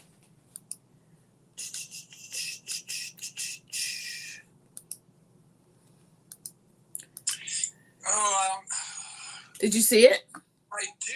I only have a necklace and bracelet and ring. No, it's because it was two bracelets. Yeah, it was two bracelets in the set. I wouldn't have the earrings. Right. I think I sold the earrings. And I think I might have the earrings. Well, Michelle Cullen said she might have it. So she's going to check when If she doesn't, I'll check. If she doesn't, let me know. Okay. And then the L, where's the L? Lisa's at the vendor that I'm going to do November 3rd. So I might go check her out tomorrow just to see what it looks like. What vendor event? She's doing the fall community market tomorrow. Oh, I thought she was posting that to tell people to sign up for it. No, she says come out and have some family fun, shop and support local vendors. And that's the one I'm going to do November 4th, so I might go check her out tomorrow. Okay. Just to see what it looks like, because it'll be the spot that I have. Where is it? It is Skyway Church Pavilions in Van Buren, Goodyear. Oh, okay. So, funny story. I hope Lisa wasn't the person there last time. Was she? You don't know? I don't know. Because the lady who just signed up under me was at that event and got the vendor's card and then lost it. And so she really wanted to sign up. So she just went on the consultant locator and found somebody in her neighborhood. And that was me. So she's a member of that church. Because it's like 5 minutes from my house. Okay. So. She took one tomorrow from 11 to 3, and that's the one I'm going to do November 4th. Okay. So the new lady, her name is Grace. I will let her know. Her team members have already started selling there. That is so funny. That is funny. How much does that one cost? That one was $35. Oh, so it's not even that much. AAA. 35. 3 gold A's. 4 gold A's. So the A's are correct. Are you ready for some stories? What? You ready for some stories? Only if they're good. Oh, they're good stories. I need to laugh. Well, Because I still have to clean up the kitchen and I'm really not in the mood. Why do I have a B? Oh, those are Cecilia's. Okay. All right. okay. Hold on. Story number 1 Uh-huh. is we arrived in Detroit. Mm-hmm. We flew to. My in-laws picked us up. We get ready to cross the border. And we don't know why, but we had to go to park the car for inspection. Don't know why. This is your car, right? No. This is my mother-in-law's car. Okay. He came from Canada and picked us up. Right. So we have to go out there, right? So we're standing out there, and they're like, "Oh, this is just a random car search, and everything." It was odd. It was really odd. I was like, "Okay." So I'm just standing there. We're all standing there, and they tell you, "Please leave like anything in your pockets inside the car, your Right. phones, everything in the car." Right. Right. Here they come out because Cody's mom smokes weed too, right? So here they come out with a tube of roaches. Why do they have a tube of roaches? I'm confused. She grabbed a bag. This is what happened. Oh, those kind of roaches. Okay. Yeah. Okay. She grabbed her bag from home when she left in the morning. Right. And she totally didn't think of it, but inside her purse, her bag purse, that she hasn't touched for months, but she for some reason grabbed this purse. It was a tube about this big, and it had a little bit of roaches in it, right? Joints. I have a question. Is marijuana legal in Canada? Oh yeah. Okay. Nationwide. But then It's not like this. It's not like the states where it's federal illegal. there's no states in Canada. No. I said it's not like the states here where it's legal in states, but it's not legal federal. Okay. Whereas Canada run the Canadian government run all the weed shops up there, just like the beer stores and liquor stores. So then why is it a problem that she has those? Oh, because it's okay. So we cross into Canada. Mm-hmm. It's legal to smoke it, but it's illegal because it's not legal in the states, federal, to cross it over the border. Okay. Into another country. And the lady looked at us and said, if this was measurable, she said, all 4 of you would have been arrested and you would have had federal charges. Thanks, Mom. So we were all like, the lady knew Terry like totally forgot about it. Right, but still, that's not even the point. Oh God, I don't know. We'll check. What happened? Hold on. Cody needs a password. You don't have a password notebook like the rest of us? That's all I found. No, I mean in life. I remember somebody scolding me, telling me I needed a password notebook. I think his name was Troy. I think his name was Troy. I made fun of you because you have all the passwords in the notebook. No, you told me to do it. Here it is. It's $1 million, and the A is the at sign. That's what I have. Dollars and the number 2. Well, it's not working. Change your password. It's working because I just got on it.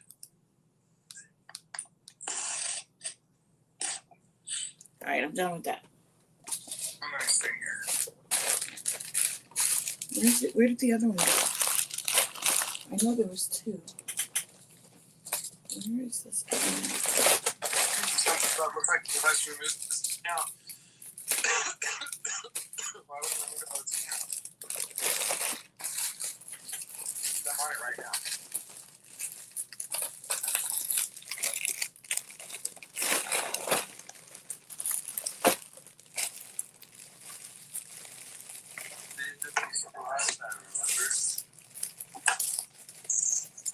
Yes, I do remember. I'm just going to change it. So it'll be $1 million.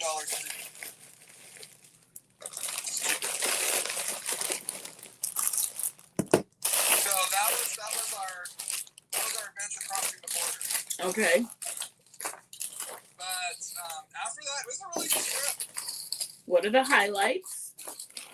Highlights is my in-laws have a really nice house that I'm in love with. Right. Where it's located at. Really nice. Really nice. Even though it was rainy, it really wasn't that bad. Right. Was it raining the It was whole nice. time? It was, majority. Okay. And then there was like a day that was. There was like a day that it was not so bad. Multitasking, I can't. You know me, I can only do one thing at a time. Yeah. You're multitasking. And you're not good at it. No, right now I'm trying to create a password.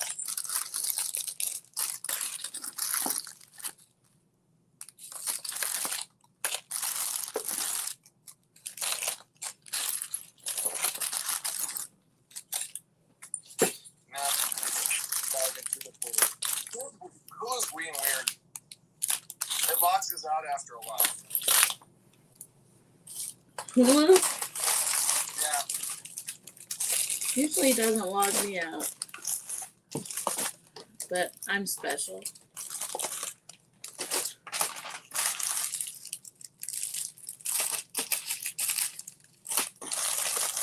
Okay.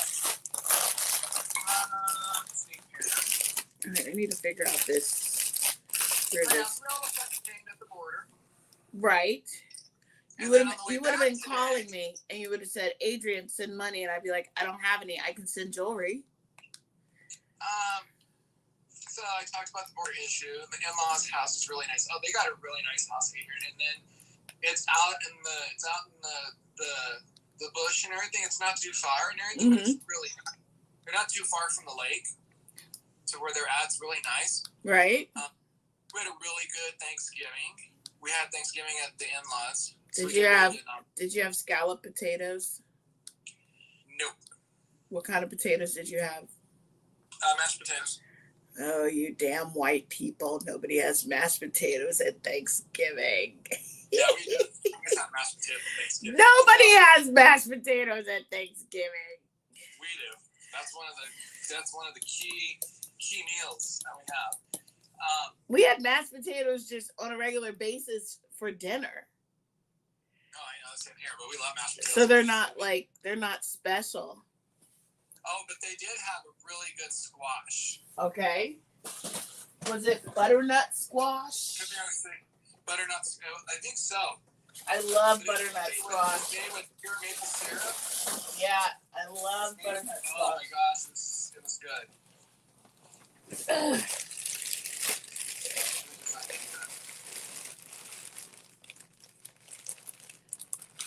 Any other drama? Well, I should spell that. That's all that. You what? $1 million Boston. I changed it.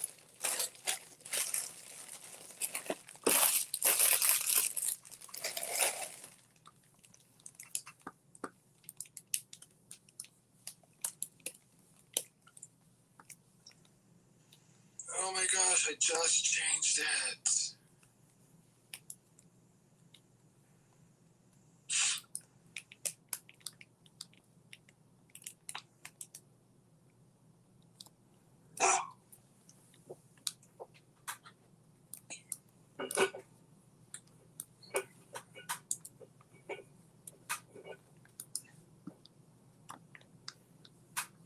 What is this the password to?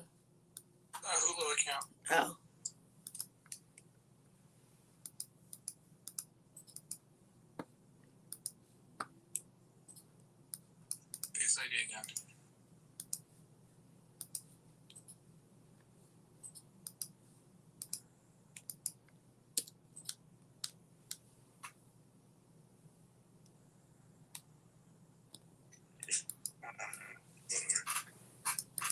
That's weird because I just did it. Maybe shut your phone off and restart it. I know some of my stuff I did because I was in Canada. It did it weird. Mine did weird. My phone was weird after that emergency thing. Okay. Let me see. I forgot my notes. Okay. Wait, you took notes on your trip? Yeah. The border issues, in-laws house, Thanksgiving, the weather. Oh my gosh. Okay, Frontier gouges you on every little thing. But you knew this. You didn't know this. I haven't flown Frontier for quite some time. This is the flight that we took. So, okay. Even though round trip was like $300 and some dollars, you think you're getting a good deal, right? Right. No. Because now, if your bag, it's $60 for your bag if it's 40 pounds or under. Right. If it's 41 to 50, it's an additional $75 on top of 60. For each bag? For a bag, yeah. For one bag, it's $60 if it's 40 pounds or less. If it's between 41 to 75 pounds, 50 pounds, it's $60 plus an additional $75 because it's overweight. They gouge you on that now, okay? Mm-hmm. If you pay online, they say it's cheaper than if you pay at the thing. So when we flew out, we got there, our bag was 46 pounds and some ounces, okay? Right. It costed us $104 for one bag. That's too much money.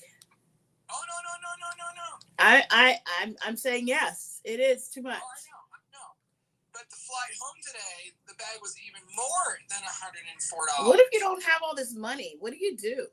So we get there, and the lady's like, because we don't have any other bags that we're taking with us. We just have that. She's like, well, do you want to take 4 pounds off? And then we only pay the 60. I was like, what are we going to carry it with? Like, I'm not going to. Can she give you a trash bag? Go get a trash bag.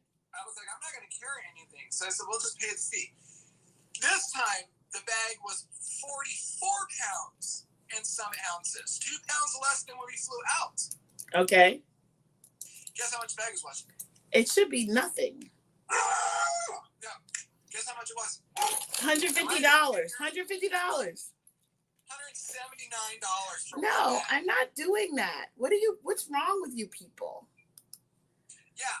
She told me, she says, well, it's going to be 70. I said, okay. I said, I find it interesting when we flew out of Arizona, your airline, our bag was, I told her, our bag was 46 pounds. I said, I don't know where we lost the 2 pounds on this bag. Right. But it's now 44 pounds and some, I said, and some ounces. I said, and you're charging me $179, but on the same flight from Phoenix to here, with the bag that weighed 2 pounds more, I only got charged $104. Right. I'm so confused. I said, but you know what? Not going to argue. Here's the card. Pay it so we can just get on this damn flight. So it cost us $179 for the baggage. So if you take a look at the entire trip, that would have been the total amount to fly straight to Toronto. I'm just confused. Having my in-laws drive 7 hours down to Detroit, pick But us up, and then hours back. So that's like $300. That was additional $300 right there on top just for baggage. So then, how much was the flight on another? Hold on. I need to find this. Hold on. Watch, it won't even be in here. I'm looking in utility. Hold 1 second, please. This is it. Is that the only airline that you could have flown to Canada? We didn't fly to Canada. No, but don't be semantic, Stacy. You know what I'm asking you. The problem is we didn't fly to Canada because Canada was like almost, for 2 people, round trip was going to be almost $1,400. Okay, so on another airline, going the same way, say Southwest, would it have been the same price? I don't know. Like you flew to what? You flew to New York? No, we flew to Detroit. Okay, so Southwest to Detroit, where you get a bag for free. I don't know. Is there a reason why y'all chose that airline? Because it was, I think, Cody's the one that found it. I think it was because it was the cheapest at $300 and some round trip, and it was a direct flight. Southwest did offer one, but we would have like a 4-hour layover. I remember that one. Okay, but a 4-hour layover is not that big of a deal. Right? The trip would have been 16 hours. But you spent an extra $300-400. I know. Well, see, that's what I'm saying. I didn't know we were going to be spending that much money going for that instead of just doing what we would have done. And then what if you didn't? Direct flight was cheaper in Frontier, but Frontier is bad. I've always known this because when I flew in Washington, D.C., remember, for the NEA, because that's all NEA flew was Frontier. And I was like, I've never liked them. I never flew Frontier for NEA, so that was just you. Oh, all the trips that I had from Denver to Washington, D.C. had always been Frontier. I've never flown on Frontier, ever. Yeah. Ever. All my trips that were paid for by the NEA, they always scheduled them out of Frontier out of Denver. And it always had delays. But yeah, so baggage was $270. No, I'm not paying that. I'm sorry. What if you have no money? You better give me a trash bag. Give me a trash bag. I was like, I couldn't phantom it. I was just like, but I was like, I'm not gonna argue this. I don't even have the energy right now. I just want to get home. I said, here you go.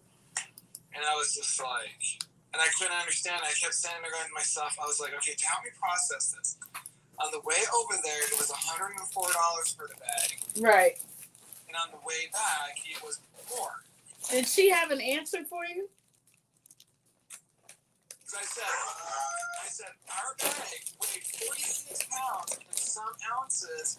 On the way over here, it was only $104.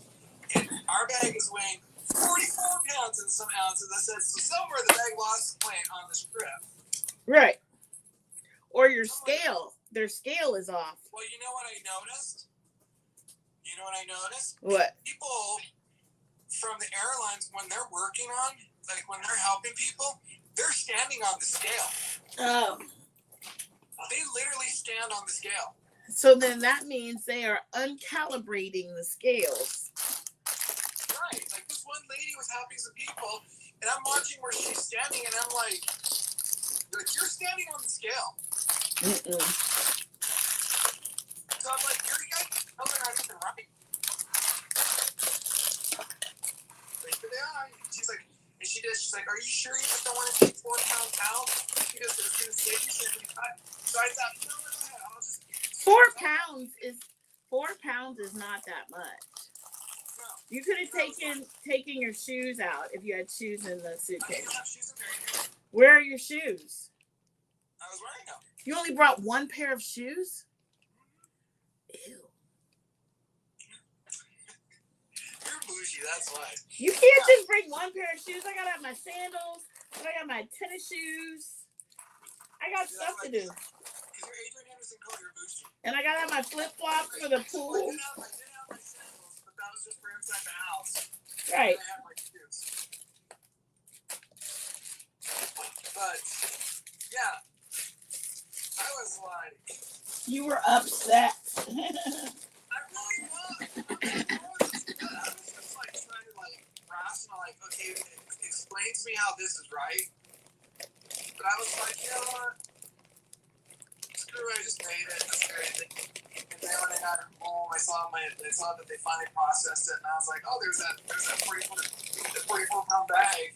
And I said, what happened to this whole thing that they used to be 50 pounds or less? Oh, now it's because the reason Frontier now does it where it's only $60 for a 40-pound bag and under. Right. And then if you have to, like I said, if you have a bag that's 41 to 50 pounds, then it's additional $75. Why do they get to do that? On top of 60, because they're flying eco-friendly. What does that mean? I don't know. A suitcase in itself is eco-friendly because you use it over and over. Oh, because the plane, they're flying eco-friendly because of the weight. Oh, okay. So the weight of the airplane impacts the environment. As I see, this is me, I'm being judgmental. As I see the pilot get up, and I'm like, buddy, you ain't a 40-pound bag. He had a big bag. I just had to pay. Oh no, I just had to pay for you, my friend, because Right. he was at least 300 pounds. Right, because he had the big honking bag. No, I'm talking about him just himself. He was 300 pounds. Oh, his weight. So That's what I'm saying. Oh, you're saying he's overweight. He was a little overweight. I'm paying for yours. I'm paying for just you. Just your body weight. Oh my god. Yeah, I was in shock with that when she told me that. I was just like, whatever. Just pay it. I paid it and I was like, wow, baggage costed us $269 round trip. Yep. I was like, holy smokes. But I was looking at it. They did 90 for every. Did you know? I know, Cody, thank goodness you have your boarding pass. You have the boarding passes on your phone. I said, because if you ask them to print you a boarding pass, you know how much that costs? It better be free. No, they charge you $25 if you have to print a boarding pass. $25? Yep. Nope. Because this lady came up and she says, well, can you print me a boarding pass? And the lady goes, we can't. She goes, what's going to cost you? And the lady goes, well, how much? $25. She goes, never mind, I'll figure it out for myself. Yeah.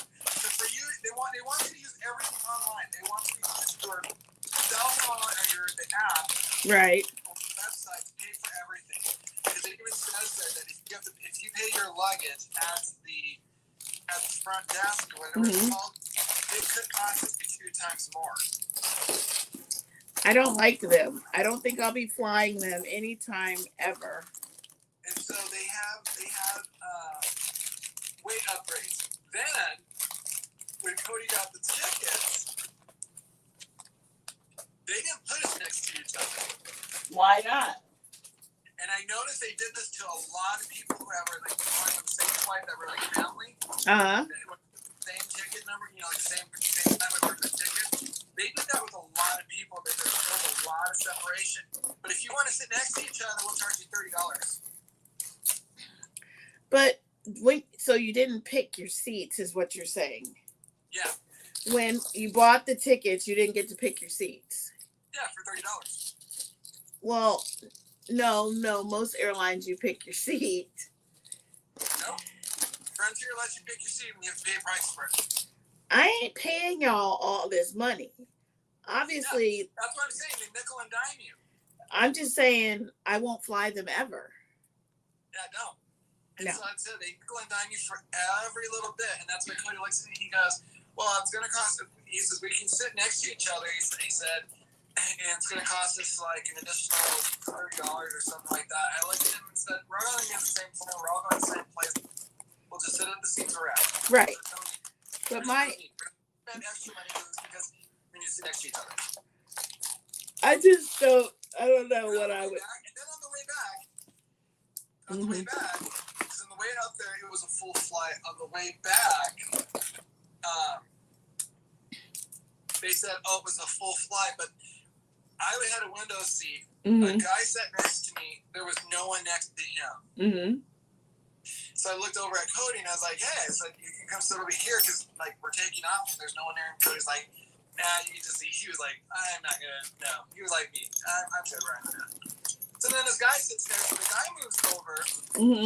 Because I looked at him and said, yes, might as well. It says, if no one's going to sit next to us, might as well just go ahead and take this seat. And then he invites his friend over. Why? So that there's 3 of you? Why? Now, instead of having the open seat in the middle, this guy invites his friend over. Why? No. Why'd you do that? Like, really, dude? Asshole. I was like, I wanted to stretch out my legs, and this is... Nope, you don't get to stretch out your legs. Also weird, too. It was like, the this guy was playing solitary, and the guy that was sitting next to me was watching him play solitary. I was like, so weird. I don't know. It was just a weird. Were vibe. they a couple? No. They're part of this football or rugby team or something. They could still be a couple. I know, but they that's what I thought. The way they behaved, it didn't look like they were. But it was just, the vibe was weird. It was just a weird vibe for me. It was just a weird vibe. But then they were watching a movie, which I get that. I've seen people do that before. But then, like I said, they got done with the movie and the guy's playing solitary. I think the guy was explaining to the other guy how to play solitary. I don't think that guy. Okay, and you do know the name is called solitaire. Solitaire. I would say solitary. Solitaire. You and the words. Right? Oh, my vitamin D is super low. Let's see. So, but yeah. So don't fly Frontier because Frontier nickel dimes you for everything. I will never, ever. And then you don't get any free water. You don't get any free little snacks. Everything's. I asked on the way up there, the lady's like, "Would you like anything?" She's like, "Sure." You know, because usually coffee's free. Right. I said, "Yeah, I got a cup of coffee." She said, "Okay, $3.99." No, thank you. Oh my God, that's more than McDonald's. No, thank you. You're not at Starbucks. No, thank you. She just looked at me and said, "No, I'm good. I'll just wait till we land and get a coffee for like $1." Oh my gosh. For $3.99 for any drink. You get a drink because they don't want you to be dehydrated on the airplane. Not Frontier. I'm looking at my. I told you, Frontier nickel and dimes for everything. It's it was crazy. Ridiculously crazy. Let's see what this says. Glucose. Okay, that's it. Funny mention. Okay, let me see. Make sure I got my notes. All my blood is normal. I had a blood test. Oh, did you? The only thing, my vitamin D is very low. My vitamin D is at 10.2, and the normal range is 30 to 100. How's your cholesterol? What test shows that? CBC. CBC. Yeah. My cholesterol is in the good range. See, they're all green. Can you see it? I don't know. So They're all in the green. we're good. So I do not have high cholesterol. My But your vitamin D's down. my vitamin D is low, which could be my mood today. I was like, I don't feel like doing nothing. The other one I was looking at was the hemoglobin. Is that it? No, that's not the one. That's your blood. Hemoglobin's for diabetes. There was a different one that was showing cholesterol total is 151. It's a normal range. Triglycerides is 61. All the cholesterols. The only one that's a little bit high is the LDL. Okay, that's your bad. That's okay. So your total overall cholesterol is good. Right, but that one is Your like HDL. What was it? The HDL was good. the HDL. It said it was low. The normal is greater than 39, and mine is at 38. Okay, so you're not that bad. And then your triglycerides were good. Yeah, But your triglycerides. But your LDL is high. The LDL is high. Well, the range is 0 to 99, and mine is at 101. So Okay. it's not awful. It's not awful. There was one I was looking at that shows for diabetes. That's the hemoglobin or hemoglobin. Okay, that one, it says it's high. It's at 6.1, and that puts me pre-diabetic because the range is 5.7 to 6.4. Yeah. So I'm 6.1. Need to lose some weight. That's why I went to the doctor. I got to schedule my doctor appointment because they don't now. I have to go during the work week to get my blood drawn, and it has to be early in the morning. Oh, you have to do the fasting one. or I can have them fax it to another place that might do it on Saturday. Well, the place I went to is called, you have to see if they take your insurance. It's called My Doctor Now. Excuse me. And they're open till 8 o'clock at night. They're a doctor's office, and I went there, and they did the doctor's office? I had to, because my insurance doesn't go to my old doctor. So I changed doctor's offices. So I found this doctor, and then they do everything there. Like, they did a urine test. They did all the blood right there, so you don't have to go to some other building and make another appointment.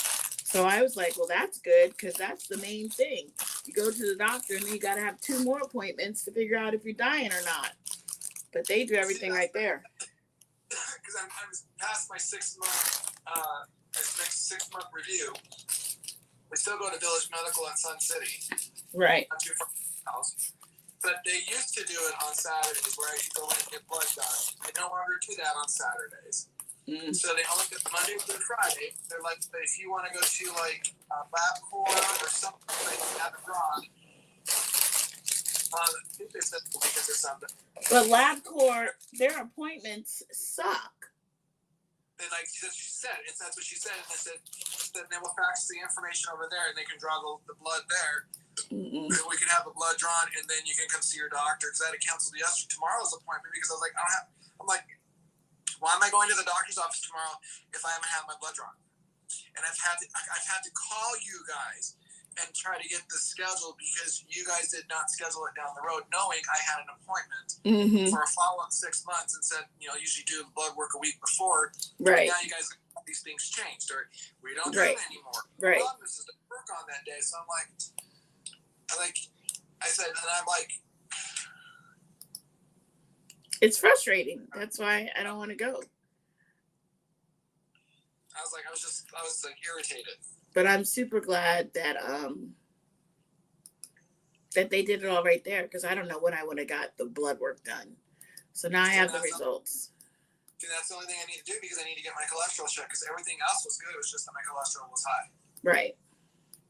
And so I wanted to go back to see, like 6 months to see if it's gone down. If not, if I'm going to be put on, cholesterol pills. So you're saying I don't need cholesterol pills? You don't need them.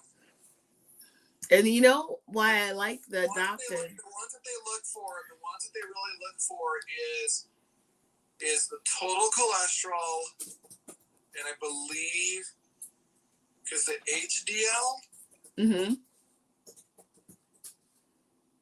Because I can't remember which is the good one. Either the HDL or the LDL. Let's see here.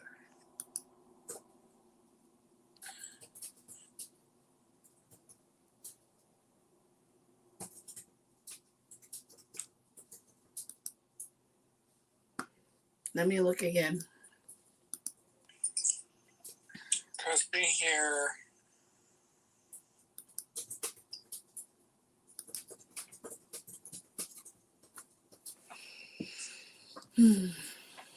But at least I know I'm healthy. I just need to lose about 50 pounds. Then I'll be good to go.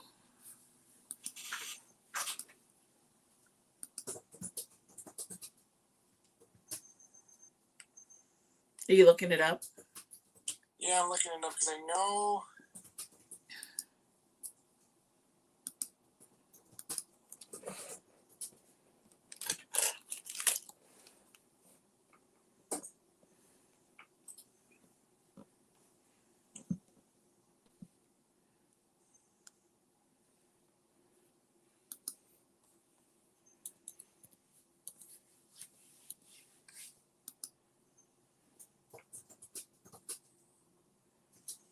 So your LDL is the bad cholesterol. Okay. Your HDL is the good cholesterol. All right, so let's see. And you said it's on the hemoglobin. No. Something is high. Oh, that's okay. That's the diabetes one. Then you said the HDL? The HDL is your good cholesterol. But okay, I gotta find out which test it's in. Oh, it's under the lipid test. Okay, That's under HDL is the good one. HDL is your good. LDL is your bad. Okay, so my HDL is in the good range. My LDL is on the very borderline of being bad. Okay, so that's the one you have to watch out because that's the one that causes it to go into your artery.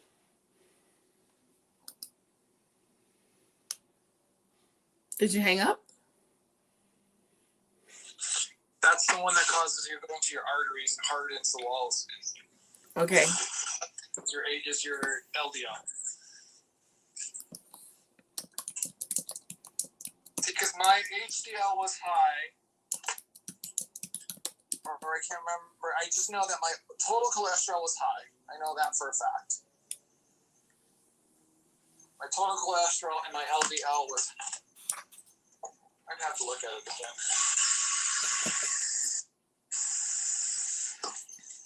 But mine wasn't that bad. Well, mine did go up compared to the last time. Mm. Doctor didn't have any rich bad.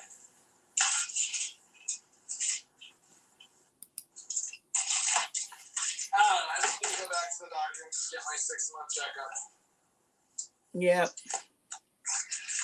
I just like to try to stay, because it says they're men 45 to 65, they should have their cholesterol checks once to twice a year.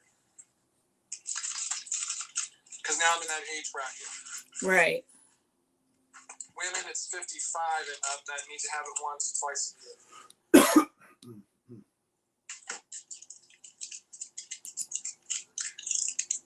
What are you eating? Oh, we have pizza for dinner. Oh, you're just putting it away. Huh? You're just putting it away. Yeah, I'm spitting the rest of the leftovers out away.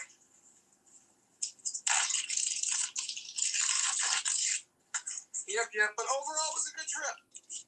Okay. Like I said, it was just really nice. It was nice and relaxing. It really was. That's all you can do, right? Wasn't stressed out about anything. I kicked back. I just enjoyed it. And my mother-in-law's fiance, he and I would stay up late watching horror movies, because he's a movie buff like I am. Mm-hmm. So we'd stay up all night. We'd stay up, late in the evening watching a scary movie. It was a good time. There was a day that we stood at the house, just hung out, and then later in the evening, we go see some of our friends, hang out with them. Okay. So And I come home and come back to my mom and dad's.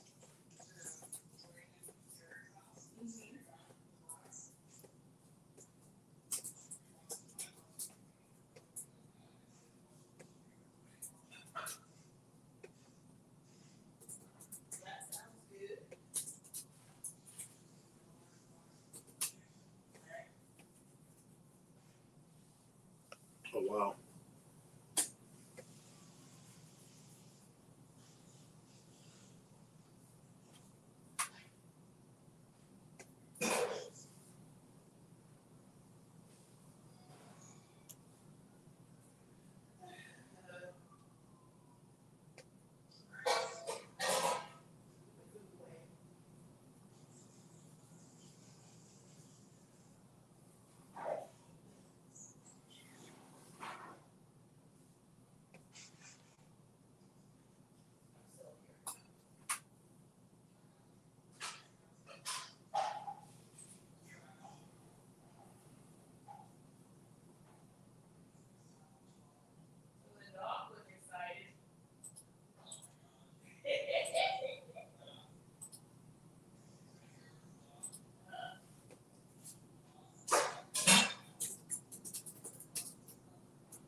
And did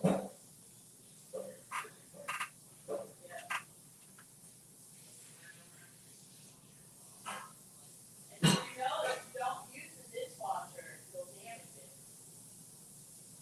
It will dry out. It will dry rot.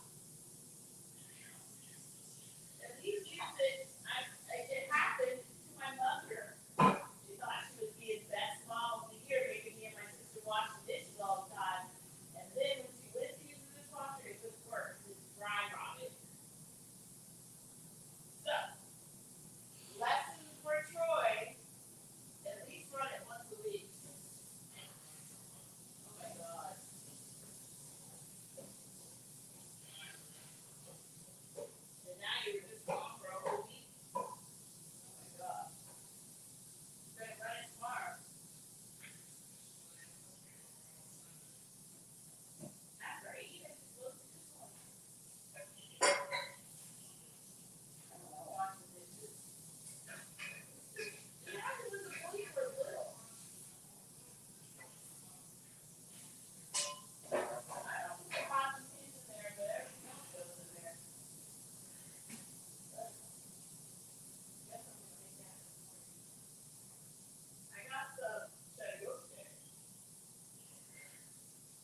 That's great.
It's pretty awesome.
Mm.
That was great.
That was great.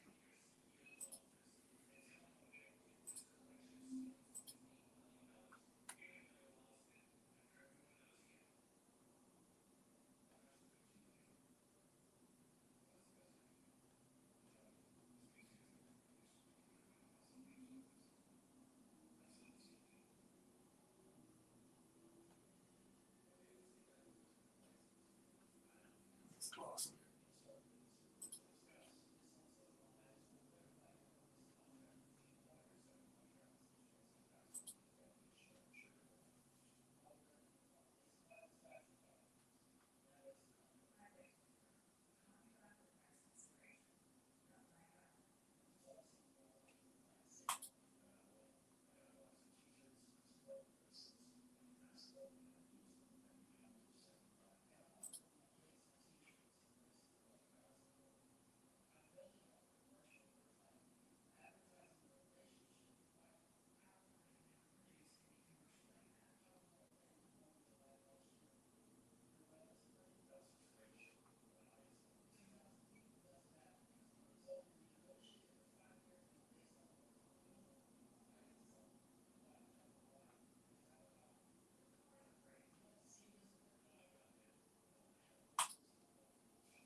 we're trying to grow his channel so he surpasses me within the next year. I doubt that's gonna happen, but hey, it'd be great. Just give me the 10,000 right now, and I'll be at the end of the year, and I'll be happy. How dare you?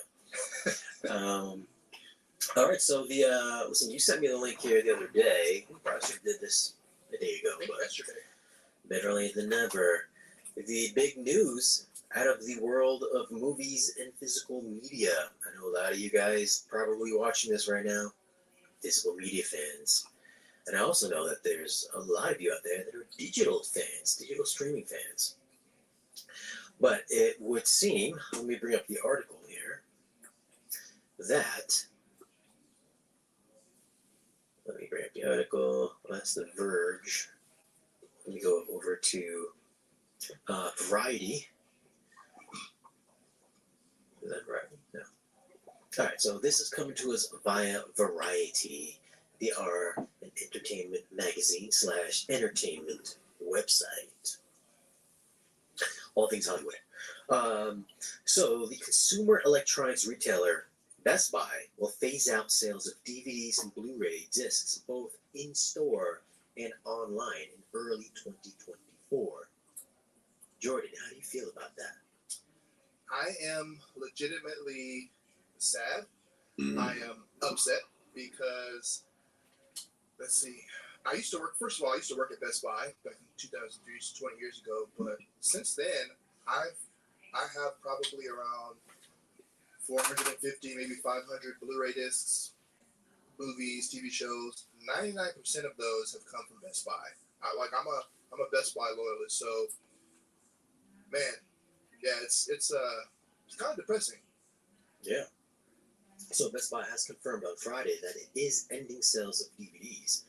To state the obvious, that we watch movies and TV shows is much different today than it was decades ago. And Best Buy spokesperson said in a statement to Variety, making this change gives us more space and opportunity to bring customers new and innovative tech for them to explore, discover, and enjoy. So by moving the discs out of their store shelves, they will have more space for more technology, such as more space for cell phones, computers, definitely not Blu-ray players, more television sets in their stores. So since not too many people are buying Blu-ray discs anymore, why allocate all the space when they're not getting enough ROI or return on their investment to allocate this extra floor space for people that just don't come and visit them anymore? Because I mean, I went to Best Buy today to pick up a new cell phone. I picked up a Pixel 8 today. That's my newest grab. I only picked this up today because my Sony died, because I usually take a shower. I was telling Jordan, I usually take a shower and watch YouTube. So I put my phone on the little windshield holder on my shower wall. But I went to go clean it out today. It was like full of water. Okay, anyways, I went to Best Buy, and yeah, there's one rack in there of Blu-rays. It was a little section like 4Ks, and I think there's some DVDs in there. It was just bare bones, one little square, little end cap display, and that was it. Just a little standalone. It was like in the middle of nowhere. And but Best Buy will continue to sell movies and TV shows on physical discs through the 2023 holiday upcoming season online and in stores. The company will continue to sell video games. As of mid-2023, Best Buy had 1,129 store locations with 969 of those in the U.S. And this move comes as Netflix, 25 years after launching its pioneering DVD by mail service, shipped out its last DVDs to customers on September 29th. And anybody that still had Netflix DVDs and Blu-rays, yeah, sure let those customers keep them. So bonus for you guys that stuck around all this time. So Best Buy's exit from the market will leave Walmart, Amazon, and Target as the top retailers in the U.S. stocking physical media. Also still in the physical disc game is Redbox, now owned by Chicken Soup for the Soul Entertainment, which maintains a network of about 29,000 DVD rental kiosks nationwide. Amidst the ascent of streaming video, sales of DVDs and Blu-ray discs have been shrinking in the U.S. U.S. physical media revenue in the first half of 2023 dropped 28% to $754 million compared to $1 billion the year before, according to data. Ingram Entertainment, a leading DVD distributor, recently announced that it would wind down operations after more than 35 years in the business. So that's also not looking good. The company said it will continue to provide catalog product to customers into the fourth quarter of 2023 before they leave. Meanwhile, Walmart has been in talks with DVD distributor Studio Distribution Services, a joint venture of Universal Pictures and Warner Brothers, to assume management of portions of its physical media operations, MediaPlay News reported this summer. And just so you know, Walmart owns like 45% of all like physical media sales. So that's pretty, I would just assume that that number is going to grow a lot bigger for them with Best Buy out of the picture next year. And then, Target's probably going to pick up as well. But the question is, are they going to have, these things here? Are they going to have these things here? Steelbooks. Steelbooks. Where are you going to get your steelbooks? I had been noticing that steelbooks are now on Amazon. I don't know where they're coming from, but I've been seeing it a lot more on Amazon. Was that a Best Buy exclusive? Because I mean, I know I've seen. I stopped buying them years ago just because I was trying to. Because I throw away all the cases and I keep them in. I keep them in like an actual suitcase that has like room for. But yeah, because I know I used to also buy. Best Buy used to have the exclusive figure, like the figurines when you would buy like a DC like movie. Yeah. The animated ones. So I have tons of those. So that's going away, and I'm curious too because didn't Disney just announce that they're going to start releasing more like physical media stuff? I know they just did Loki season 1. I think they're doing Mandalorian. Mandalorian comes out in December. Yeah. But I remember, I forget what his name is, the head of Disney. He was talking about how they're going to start like releasing stuff on disc again. So it's kind of weird that Best Buy is starting to. I mean, I get it. Like, if they're not making money off of it, why carry it? But I don't know, man. It's kind of weird. But speaking of Disney, they are also cutting back on physical media, stopping shipments to Australia and New Zealand, as it aims to conjure up more Disney Plus and Hulu subscriptions over in the land down under. So I mean, there's a big market there that's not going to be getting Disney movies. So I mean, I know there's always this talk. Listen, I know I put up a video about the Kaleidoscape the other day. And there's always these doomsday scenarios with the Kaleidoscape. What if they go out of business? What are you going to do with your movies? Well, listen, this has been going on since like 2017. Let's just go back. Let's roll back the clock a little bit here. Samsung stopped selling players in 2017. What happened the next year, 2018? Oppo they stopped selling players. Also the same year, Best Buy stopped selling CDs because streaming music has just overtaken CD sales. And the quality is just as good, if not better. Which is kind of the direction we're kind of heading in right now, with movies streaming on Vudu, Netflix, etc. New players, there have been no new players, 4K Blu-ray players, since like 2018 from Sony, LG, definitely not Samsung. And that's it. Those are the big players. Panasonic still has some holdovers from a few years back, like the 1000, I think 820.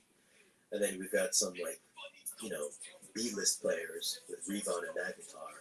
But the main players have been out of the 4K Blu-ray player business for a while. And even recently now, PlayStation has come out with the new PS5 Slim versions. They got a disc version and a discless version. So, I mean, are they going to transition eventually all the way to having discless versions, just all digital? Because I think most people probably just download their games. I mean, I don't know if you're a gamer or not, but I would assume it's probably just easier to download your games rather than wait in line to get a disc. Yeah, I don't game as much anymore as I used to, but I've been doing digital downloads, at least for gaming, for a long time. However, with discs, like movies, I still want to buy my physical discs. I'm also curious because Walmart owns, is it Vudu?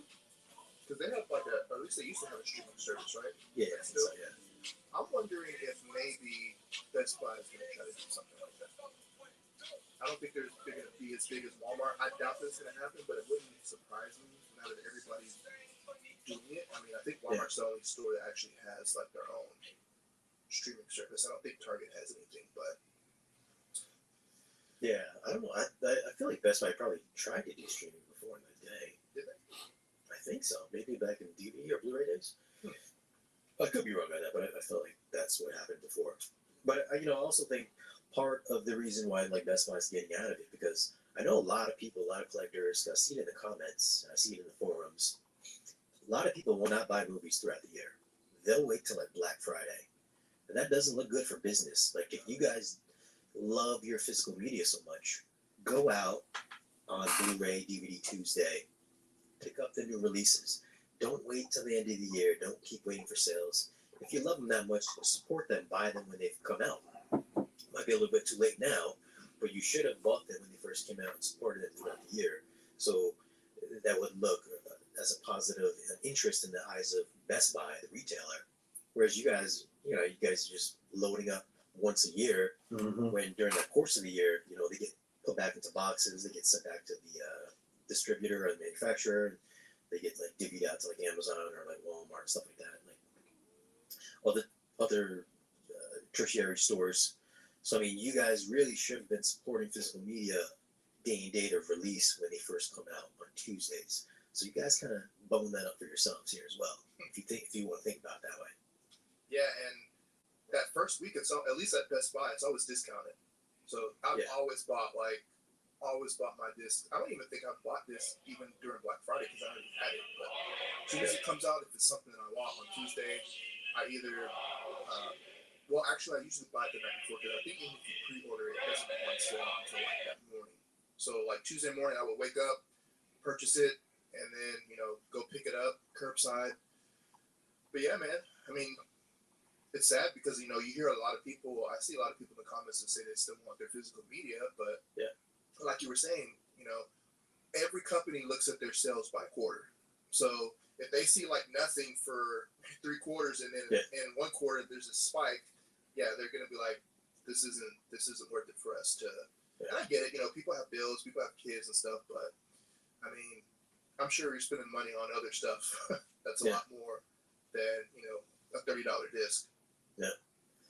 And listen, I know Sony's had it for a while. That Bravia Force streaming. Anybody with Sony toys has probably been enjoying it for the past couple years. They are touting 3 megabits per second download for video quality, but then you're still kind of getting lossy audio as far as like DTS and Atmos. So I mean, streaming, at least for their service, is getting a bit closer to physical media. Physical media still tops out at like 100 megs a second, so pretty close to physical media. But then I know a lot of people have been bringing that up lately, like streaming. Sony's service is gonna really take over, and then take over like Kaleidoscape too. It's gonna put Kaleidoscape out of business. I doubt that. Yeah, that's not gonna happen.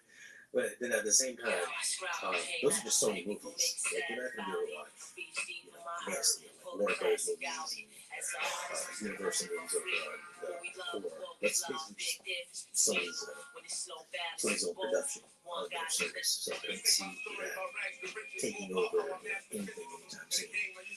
And if history proves to be an indication, every time Sony has ever dropped some kind of a streaming service or whatever, it's always gone under. It's always failed. I remember they had like I reviewed it. They had like an IMAX service. It was like the Sony Privilege or something like that. They had on their TVs. Exactly. And this was just a couple years ago. I remember I did the IMAX. I reviewed the IMAX Venom. It was like Venom, the first Venom movie in IMAX, and I compared it to like the Blu-ray. The differences were, and that was like their big launch when IMAX Enhanced first came out. So this Sony Privilege app was supposed to be this high quality service, which I think morphed into Bravia Core. which I now Now has it's North called, like, Core. Yeah, they Yeah. rebranded it already. Because Yeah. I saw something on, somebody had posted something on the game. I think it was, maybe it was Technodot or something. And I was like, wasn't it called Bravia Core? Now it's just called Core. So, Yeah. I mean, whenever they rebrand it, probably means it's not doing as good as, I mean, it probably didn't help too that it was called Privilege. Like, I'm sure they had an issue with some people. If you got an LG, sorry. Yeah. Solely privilege. Here's the super chat from Mr. James Brown. Thank you for the super chat. I work in the film industry. All the studios and directors are going to Apple. Apple still want physical media still available. Okay. Interesting. Yeah. Interesting insight. Apple is getting some big name actors and stuff. I've been seeing it grow. Because when it first came out, I was like, I don't know if that's gonna do. Their shows are good, dude. They're really good shows. We top production on their shows. They have We gonna talk sports. We always do, and we always will when it comes to me, yours truly. But damn it, I can't help it. Jada Pinkett Smith is on my mind. I'm not letting it go. I'm not letting it go. The Stephen A. Smith Show in the house. I got things on my mind. Let's roll.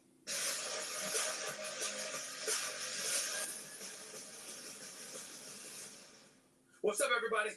Welcome to the latest edition of the Stephen A. Smith Show, coming at you every Monday, Wednesday, and Friday over the digital airwaves of YouTube, like I love to do.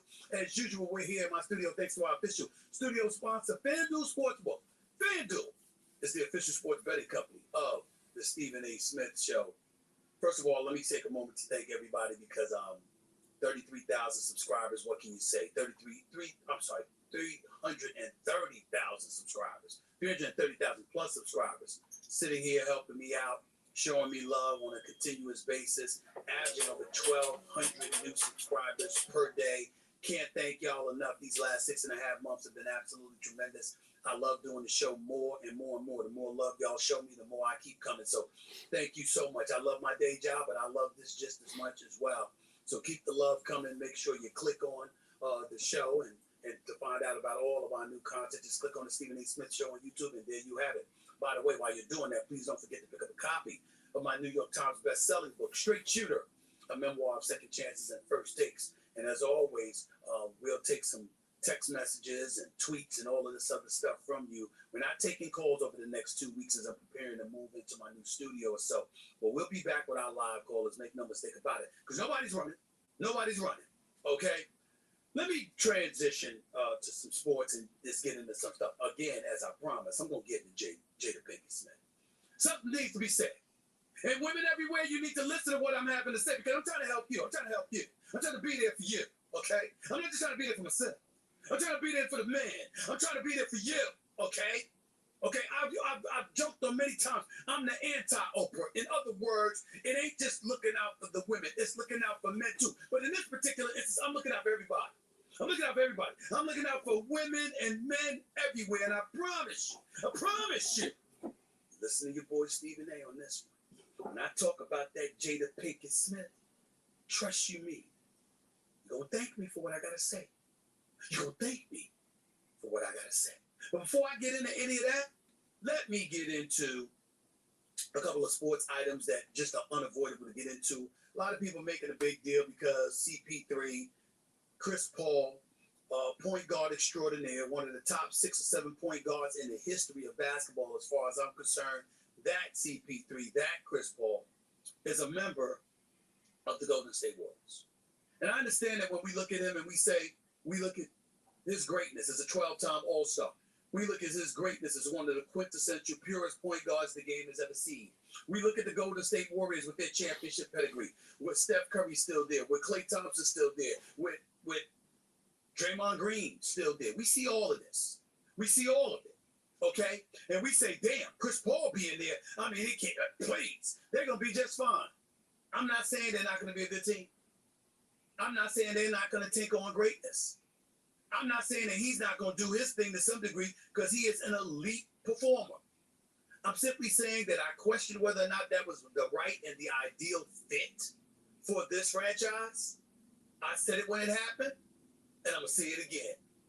Now, In their preseason opener against the Los Angeles Lakers, a game in which they won, he did some things.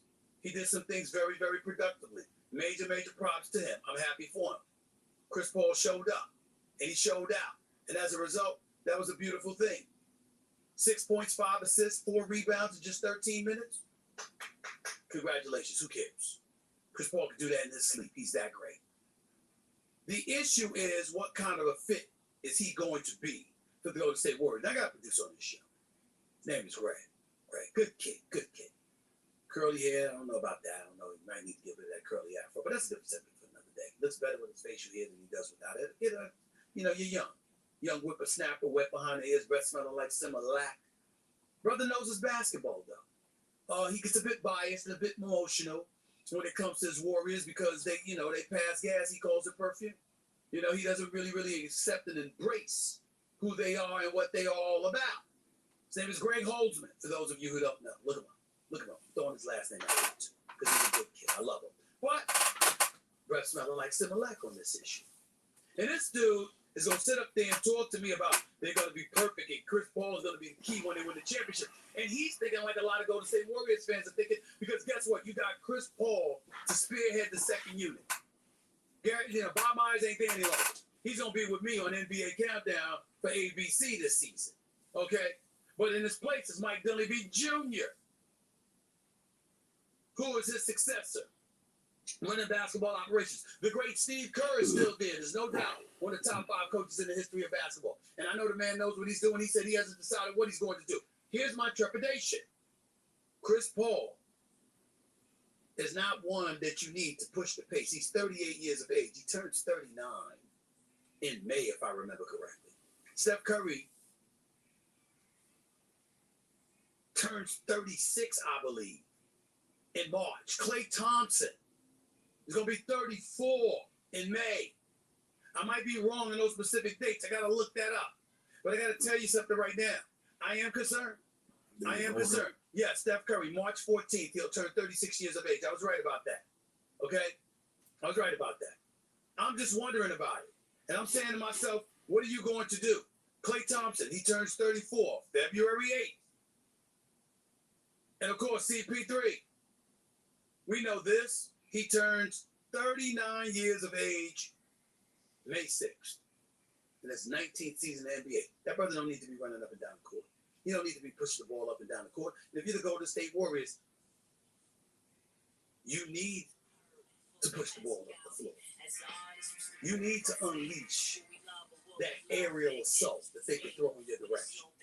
You got Andrew Wiggins with Draymond, with Von Looney, and we know he can play. We know he's made a tremendous contribution. I thought they needed another big at the 4 or 5 spot to spell for Draymond Green because the combination of him and Looney are just too small. That's why the Lakers were able to beat him. And I'm looking at CP3, and yeah, you need the development and the growth to take place with Jonathan Kuminga, and Moody. I get it. I understand it. And having a floor general and a leader like Chris Paul cannot hurt. He is not a liability on any team. He is an asset. But I'm saying, we all know he's been perpetually injured. And we know the pace of play that the Golden State Warriors usually implement could serve as an impediment to the success they hope to have. And I'm looking at CP3 and I'm like, I don't know how he gets through this season completely healthy. And that's where I mean about Gray, my producer, one of my producers, who's wet behind the ears. He really thinking that CP3, who's been perpetually injured throughout his young 30s, at the age of 39, suddenly going to be on a faster-paced team, and he going to get through the season without smear, meaning without being injured. Come on, stop. I'm just not sold, y'all. I'm just not sold. Let me tell you what we need to stop being sold on more than anything like that. I hope I'm wrong, because I love Golden State, and Steph Curry is my favorite player in the world to watch. And CP3 is one of the best people I know in the game of basketball. I love him. So I'm wishing him nothing but the best, but I just got my reservations about this. I'm done having reservations about the Los Angeles Dodgers. I'm done. Swept in the postseason? Swept. After the season that you just had, the Dodgers, most dominant team over the last decade, won more regular season games than any other team in the league. They've got one ring to show for it. They had another 100-win season, had a first-round bye, had home field advantage, and lost to an Arizona Diamondbacks team that only had 84 wins and scored 160 fewer runs this season. They got swept. Broomsticks got out. Mookie Betts and Freddie Freeman. You're talking about two brothers. One batted 307 in Betts, the other 331 in Freeman. Betts hit 39 home runs. Freeman hit 29 home runs. Betts had 107 RBIs. Freeman had 102 RBIs. These brothers were the stars and the anchor. And by the way, the two highest paid members of the Los Angeles Dodgers this year. They went a combined 1 for 21 in 3 games. 1 for 21. I mean, damn. Sixth highest payroll in Major League Baseball, $240 million. They lost to an Arizona Diamondbacks team whose payroll was less than half that at $121 million. They ranked 21st in Major League Baseball, and they smoked you. They swept you. You see, this is the kind of stuff that discourages teams from spending money. We can save money and lose. What the hell we need to spend money to lose for? I mean, I got to admit to you, I'm worried about Dave Roberts. I'm worried about some people over there with the Dodgers. I don't know if folks going to keep their jobs. And don't get me started with Clayton Kershaw. It might be time for you to retire. Clayton Kershaw didn't even record 2 outs in game 1. Not 2 outs. He got bounced out of there in the first damn minute. Maybe they keeping him out there in the California sunshine too much. Southern California sunshine. I mean, the heat can't get to you. The heat can't get to you. And it can drain you. Come playoff time, you just might not have it. But damn, year after year after year, come on, bro. You can do better than that. And by the way, Lance Lynn, Miller, combined to throw 4 1/3 innings in the series. I mean, if I'm the Dodgers, I'm so pissed off I wouldn't even be able to look at them. I wouldn't even be able to look at them. You can't nosedive like that. Ladies and gentlemen, it's about accountability, and you got to be able to step up and handle your business. And you got to do stuff that way. And if you're not going to do stuff that way, that's your damn problem. And it's just that simple. Everybody is about doing your job. See, we don't encourage folks about that enough. Do your damn job first. Explore. Engage in adventure. Diversify. Elevate and increase and expand your portfolio. Fine. But the first order of business is to do your damn job. What is your job description? It didn't happen. With the Dodgers. Just didn't happen. I ain't going to spend more time talking about that, just looking at them disgusting me. And I'm not going to lie to you. I mean, I might have to go to a couple of postseason baseball games this year. And the Phillies and the Braves still playing at the moment and get all of that and, you know, stuff like that. But damn it, what if I want to go to LA? I mean, what if I want to go to LA? What if I wanted to go to Chavez Ravine? You the only one at the stadium. I don't want to be in the desert. I don't want to see coyotes running in the street. I don't want to see mountain lions stand down wondering who they're going to try to snatch up.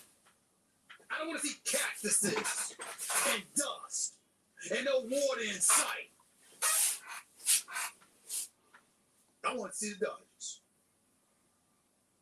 Well, and that's going. You see him in spring training. Let me tell you what I think should be going. The notion that Terrence Bud Crawford should move up 3 weight classes, 21 pounds, to fight Canelo Alvarez for the super middleweight champion of the world. He's entirely too small. Entirely too small. Jamel Charlo already proved that.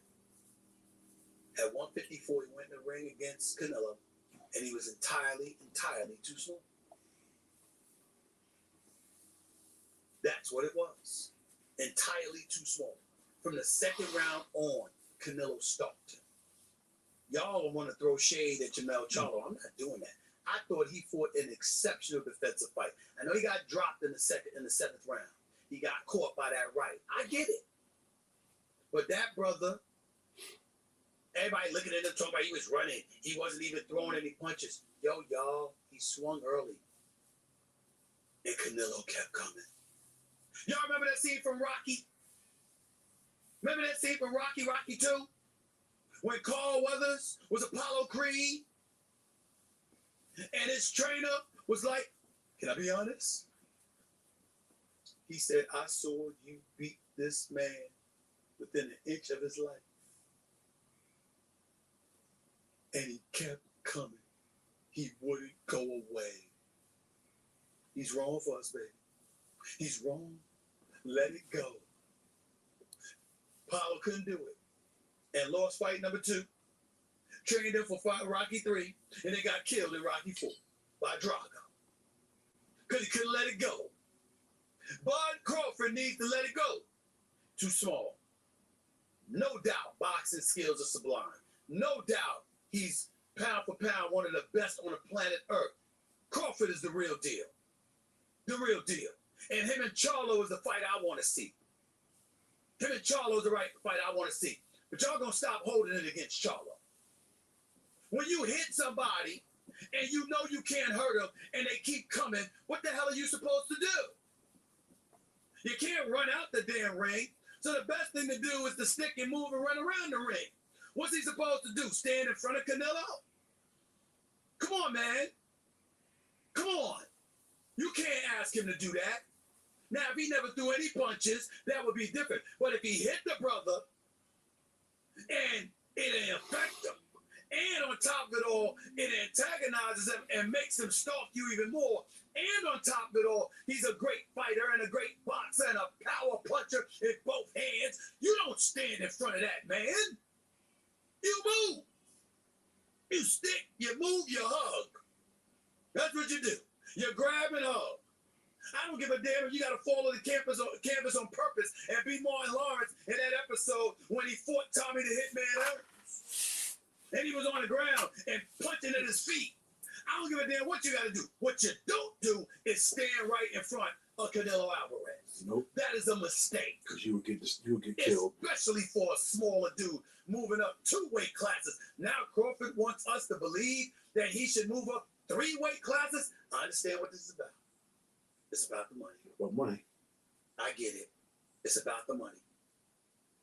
And 2 brothers fight one another, as Charlo explained to me right here on this show before the fight, is entirely different than a black dude or even a white dude fighting a Mexican.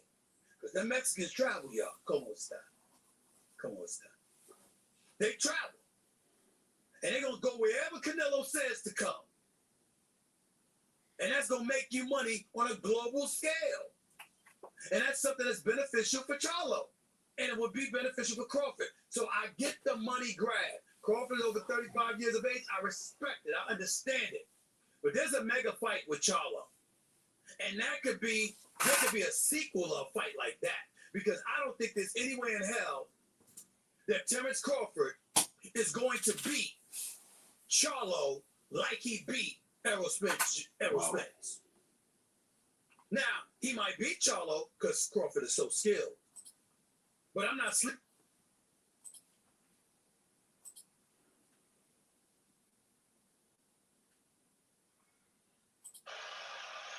And that's where they come, battling.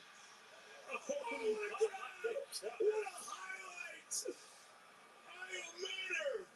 Mind your manners, what a catch! The throw. He takes it, he straps it to his back of his helmet.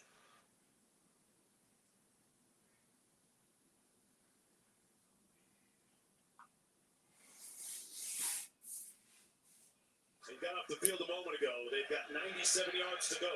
They're up 29-6 and they blew it. Daniels finds his man. Manor. He's gone. One man to beat. See ya. He's going to score. The Cardinal. Touchdown. Trying to make a run. 97 yards in a blink. Watch him again. Watch him set up at the line of scrimmage and watch the corner, Amari and Cooper fall down. And then from there, look, Manor has shown you why I keep saying these guys have skill on the edges. They have game-breaking skill in the edge. They just need to settle on the quarterback. And to me, with the public address announcer, please stop playing while Stanford is in formation ready to snap the ball.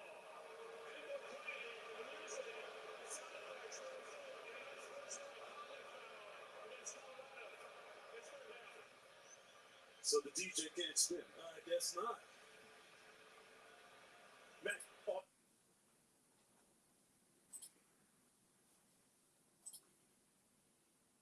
Sleeping on Charlo either.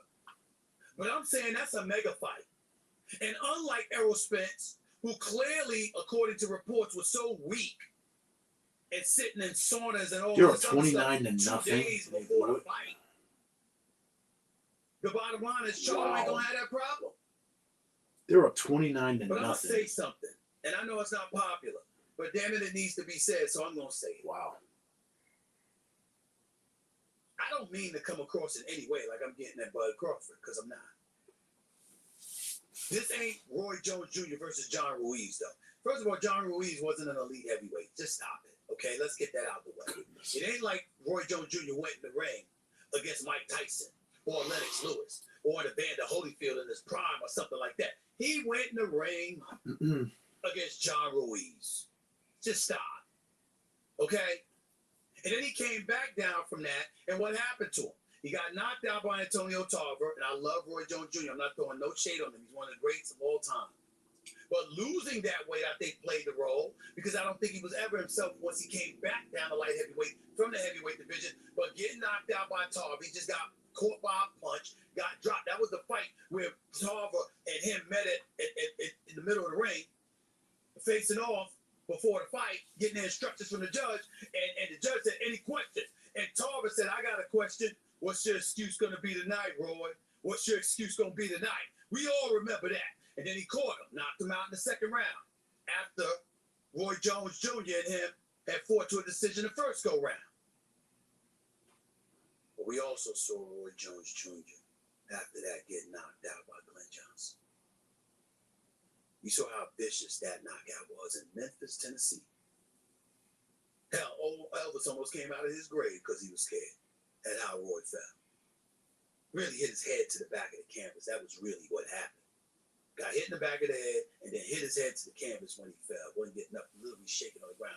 This is one of the scariest sights you've actually seen in boxing. But with all of that being said,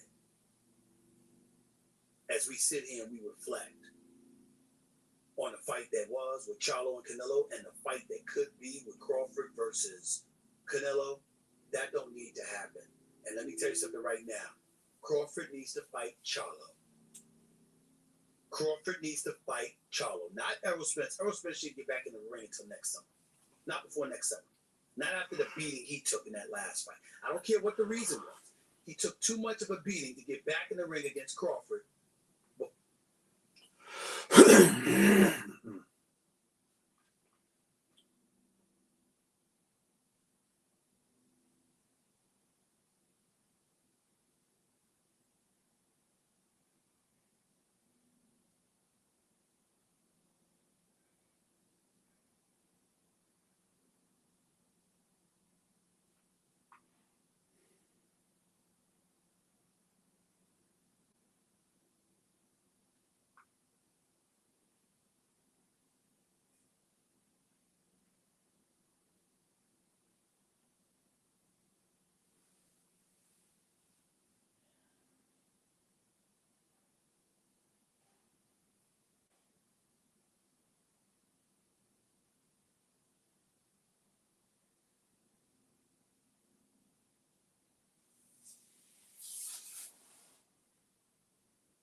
Well, what did we just have pop off today on the heels of another successful video that we have put out? And I mean successful by a small channel like ours. Yeah. We were talking about video games disappearing in their physical form and everything going to kind of this digital space. Now, this isn't all the way related to video games. More the umbrella, I would say, would be all physical media. Best Buy articles started popping off today. Digital Bits, I think, was the first one to report on it, that Best Buy is doing away with physical movies as soon as Q1 of 2024. Yeah, end of Q1 is March, guys. That's in 5 months. Put that into perspective. Yeah, you're like, oh, it's 2023. That's in 5 months. All movies will be gone from Best Buy, probably. Yeah. That's insane. So that includes Blu-rays, 4K, Ultra 4K, Steelbooks. I know a lot of people are into like the Steelbook The collector's editions, which is Best Buy exclusive, you know, for some of these. Which that sucks. And this is not just brick and mortar. This is their online. They are just You're like, oh, I'll just get on Best Buy's website. Nope. They're completely removing it. Dude, that's insane. I went to the Best Buy in our area today that I grew up going to, and I was like, I'm just gonna check out the area. The movie section is one aisle. It's wild. They got a decent amount of options. I bought a movie. It was on sale. It's a brand new movie. Everything Everywhere at Once. Got it for $12. Blu-ray digital download. Yeah, I will add. What's that movie cost to rent on? Oh yeah, you can rent that movie on YouTube digitally for $25. I got the digital and the physical. We're not going to go down the rabbit hole of why this is bad for consumers, digital consumers and physical consumers alike. We'll get to that towards the end of the video, so stay tuned for that. But you said as soon as Q1 of 2024, so I guess I interpret that as any existing stock will probably remain in the stores, but no like new orders will be placed. That's why I think this movie was. They're just trying to slowly dwindle their. Yeah. When I was on there, there was a shelf that was completely empty. Yeah. And in the movie section, I was like, what the heck? And then all the other movies looked terrible, like they were like laying flat. So it's like they didn't even have full stock and everything.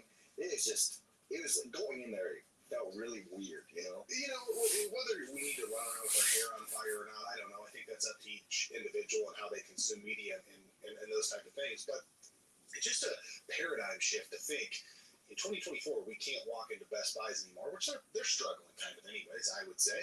But you can't walk in there and buy a movie for the first time in our lifetimes.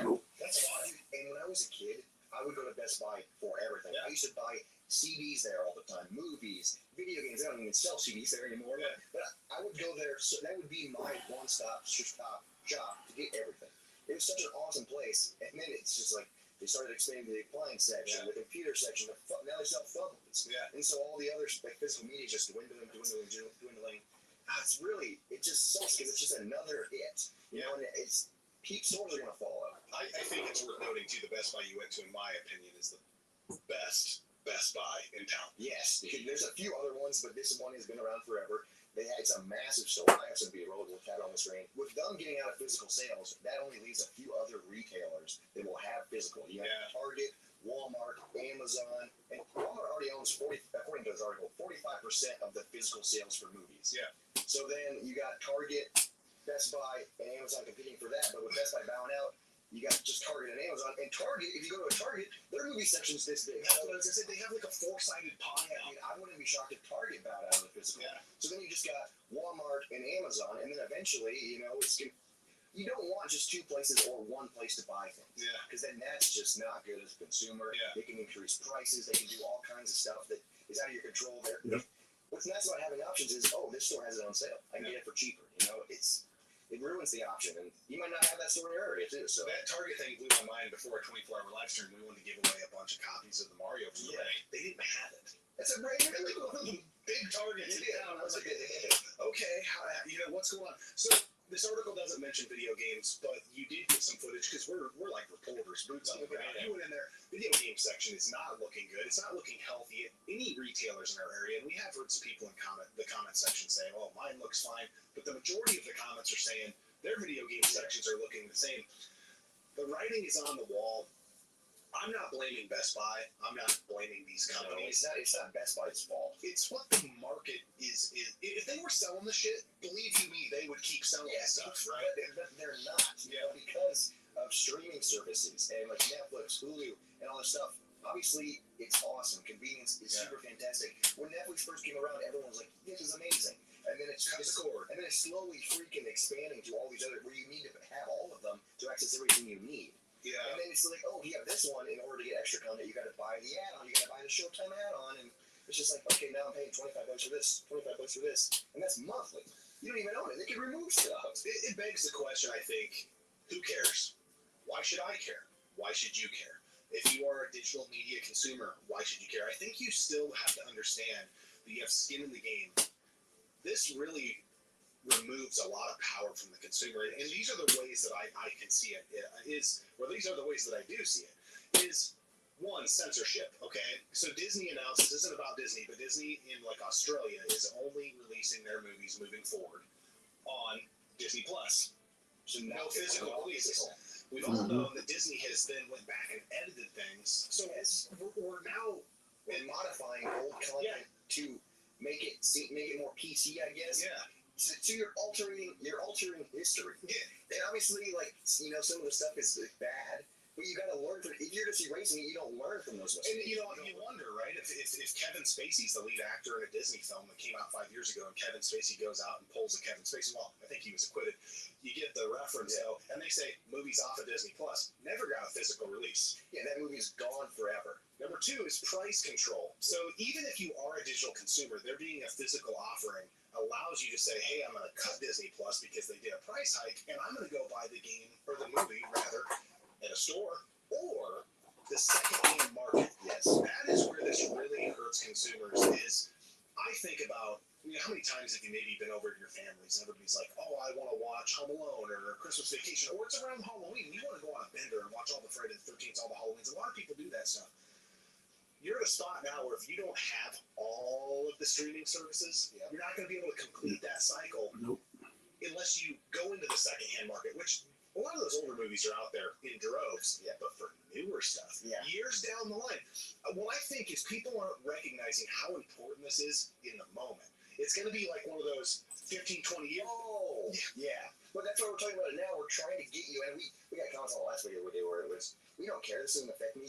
It will, guys. Like, the ball is rolling, it's moving fast. Q1, 5 months. Yeah. That's absolutely insane. It just, I've been really getting into, I don't own any streaming services on movies. I do have Spotify, and that's a different thing, but I've been getting the DVDs. And it's so fantastic. I don't need internet. I don't have to pay a monthly fee. I can go into the secondhand market or, you know, Best Buy, and I bought a brand new DVD, and I can watch it whenever I want. You get the bonus features. Sometimes you get the digital downloads. Sometimes you get other versions, like theatrical cut, and you get the standard cut. Yeah, I've been watching Alien, and there's like an extended cut. That's awesome. And I can watch it. You don't need freaking internet. It's awesome because a lot of, you say you don't have a lot of money. Dude, you can't freaking pay for all those streaming services, or say you don't have a good internet connection, how are you going to watch it on streaming? You're going to want to get it physical. Physical is not an option, but you're screwed entirely. I think whether you collect piles of Blu-rays or piles of DVDs, you have to understand that things being controlled by a singular entity and you having no other options allows them to just, when does the buck stop? All these streaming services have slowly started raising their prices. Yeah, they have. All of them have. Where does it stop? I don't know. And not having that other option, whether you would typically use it or not, is where I think it's really important for everybody. Yeah, removing the option is a bad thing. Yeah. Because if you're all locked in to digital and you're locked in and then they increase the prices, guess what? You're going to keep freaking paying it because you're like, oh, that's my favorite show. I can only get it digitally.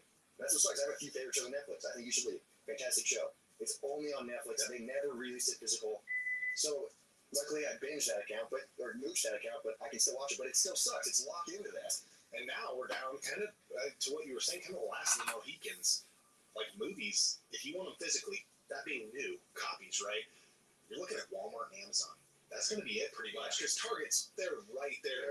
They're almost out. Yeah, I wouldn't be shocked. And in this Best Buy, they're the video game section. So this article doesn't mention video games. But I feel like video games are right behind. Like, it's going to be the next physical thing cut. Yeah. It's coming because their video game section is so small. I think it was smaller than the movie section if you put it all together. It's like little half aisles, not even full aisles for like, oh, half aisle Nintendo Switch, half aisle Xbox One, half aisle, like, and then they just got a bunch of accessories, so like, it's not even games. It's just, it sucks. We're heading for a future where the games can be delisted whenever they want, when servers can be shut down whenever they want, when these streaming movie streaming services can pull content whenever they want, edit content whenever they want, and they have full price control, and there's no out if you want to consume that content. Dude, here's what really sucks is like Netflix had The Office for the longest time. Everyone was like, oh, I love The Office, I'm gonna get Netflix.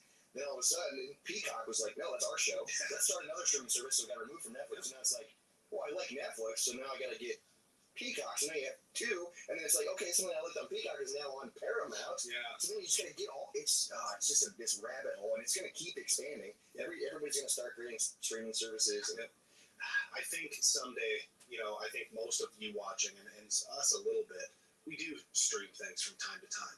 But when that becomes your only option and they know it, that's where we're in trouble as consumers. Yep.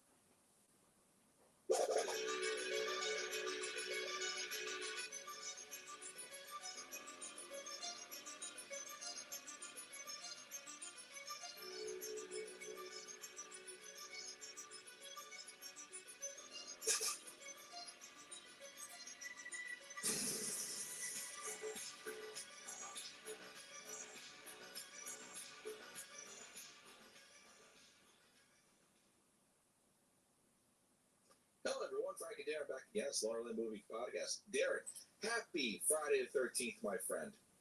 And to you, and to all our people in the chat room at the moment that are watching.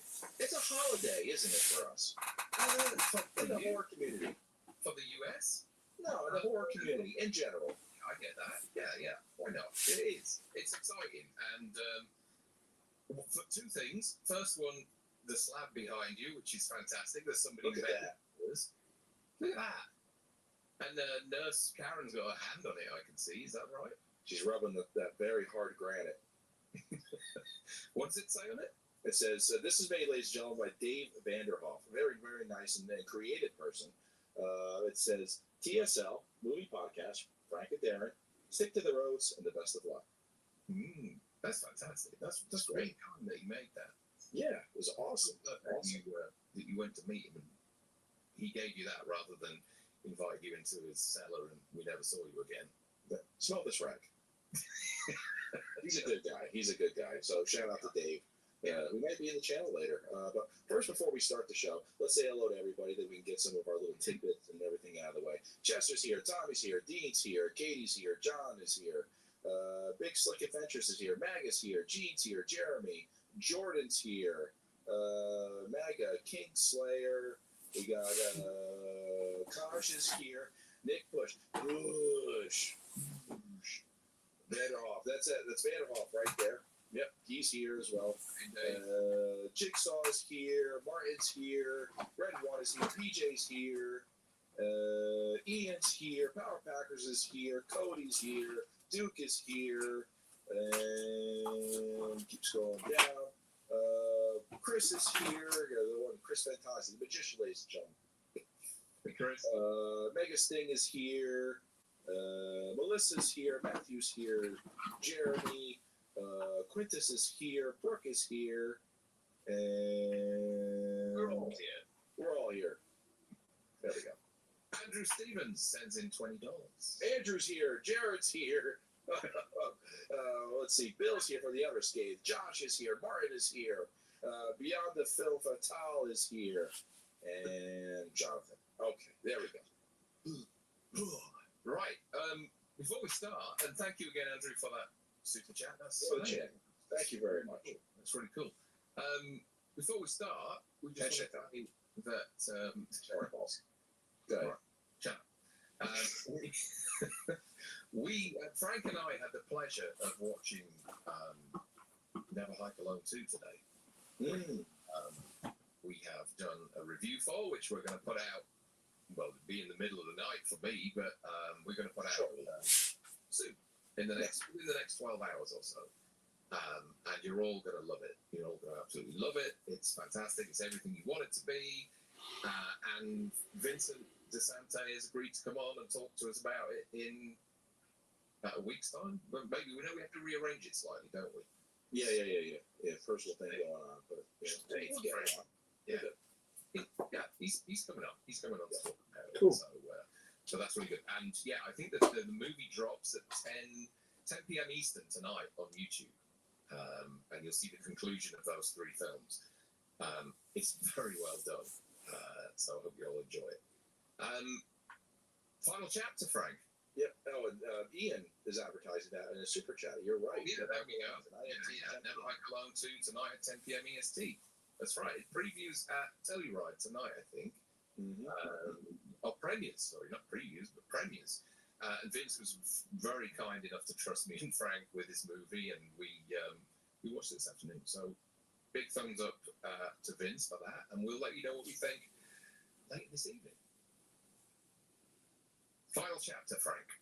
Our VIPs chose 3 films, part 2, part 4, part 6, and final chapter won out handsomely. Why? Always. I don't know what. I mean, I love the film. What's I wrong with really you guys? I've never been able to understand exactly why it is that kind of favorite. Because to me, you know, it's kind of what I always find that, you know, whatever film you sort of gravitated towards as a kid, for me was part 3, is the one that you find you have more of an affinity with, and I just want to know why, though, ladies and gentlemen. If you're a final chapter, like Brad said, it's the best. I mean, I can always say part 3 for me is the best, and maybe part 2. But I'm also looking, you know, I'm not looking for story. I'm usually looking for the female form in a lot of these movies. But I just don't get the excitement for part 4, really. If anyone says it's because of Corey Feldman, could be. Check out one of his live concerts; he'll change your mind. We have a Mr. Fantasia has just sent in a super chat as well. Okay. Sends him $5 and says, "How do you stick to the roads if you're ocean across?" We manage. There's roads everywhere, Chris. We manage. Should we get on with this? Should we? Andrew Stevens sends another one. Says twins for me and I'm Adrienne. Is that why it's your favourite?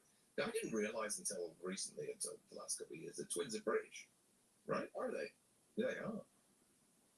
Has anyone ever met them since? Are they still twins? They're still twins. Don't worry about that. Okay. You never know. Should we start this? Yeah. So, ladies and gentlemen, if you're following, I'm at 2 seconds. Just as the Paramount logo is about to come on. Yeah. It may be different on Amazon or wherever you're watching it. If you're watching it from a DVD or VHS, it's just before the Paramount logo is about to come on. For me. Yeah. Folks, thanks, Michael versus Jason. They're triplets now instead of twins. Triplets. If any of you hear the movie at all, let us know. We've had problems with this in the past. But if you hear the movie, let us know. We'll try and address that. But should we do a countdown, Frank? Yeah. All right. Those are watching. We're ready to go on 1. Ready? 5, 4, 3, 2, 1. Play.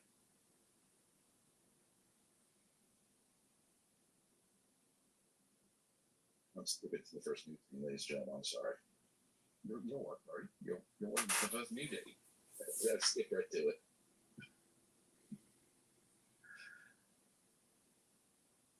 Wow,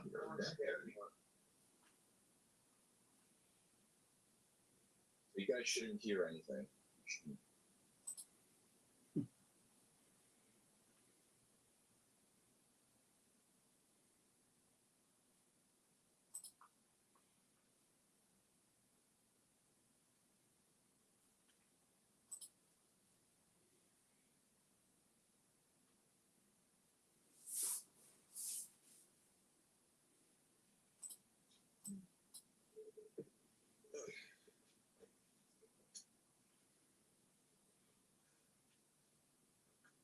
Heads off to our opposition today. Came back and played a heck of a game in the second quarter. They went on to get the victory. I'm truly upset. I'm truly disturbed. I'm going to try my best to stay composed and do the best of my ability to handle this press conference that you deserve. My best, and I'm going to try my best to give it to you. Started off the game wonderfully. Finally put it together in the first half like I desired. Like we desired, like our players desired, and the fans. Wonderful first half. 29-0, I believe the score was. Am I correct? And you surrender, I believe, 3 touchdowns unanswered, close to it, which I can't fathom. Right now, I'm still trying to wrap my head around it. And then the thing just kept going left. I mean, at halftime, I talked to him about, the old cliche people say it's 0-0, but that's not true. It's not 0-0. It's 29-0. But I felt complacency going into the half because we stalled offensively. We gave up some yardage as well, and just didn't like how I felt going in at halftime. We come back out, and here comes the complacency. Here comes that team that I can't stand, that you can't stand, that you can't understand how in the world that happens to us, but it did, and didn't turn it back on, I think, until late in the fourth quarter.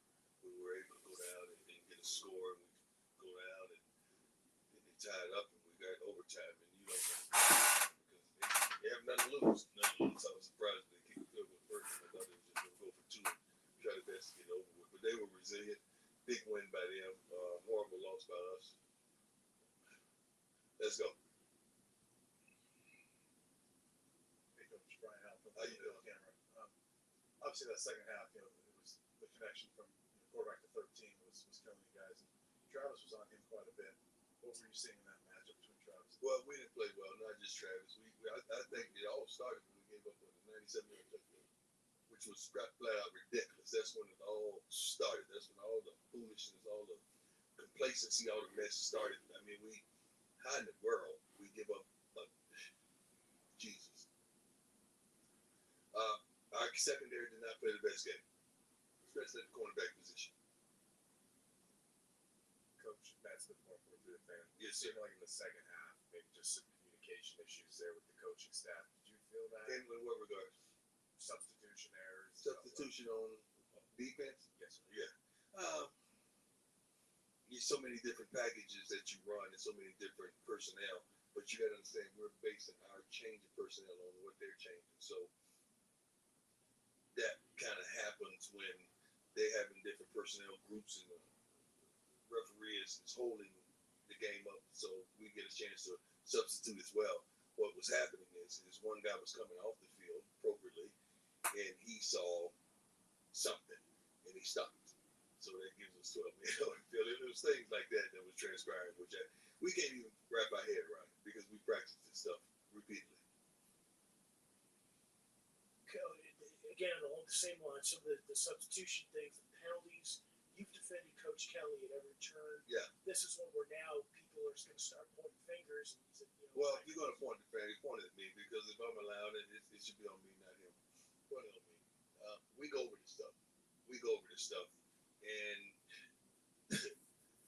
there are times where you know what group is in, you know what group you're on, but you have a lapse of understanding in those crucial moments. Right now, we're not built for the moment. We're not built for the moment. Some of our players aren't built for the moment where they have to make a play or they have to keep contained or they have to make a block or they have to make a yard. We're not built for the moment right now. Coach Tyler King with Denver Gazette. Yes, sir. You guys had 17 penalties tonight. That was something that was positive for you guys early in the season was the lack of penalties. I didn't know it was that many. What has led to the amount of penalties you guys have been accumulating over the last 4 weeks?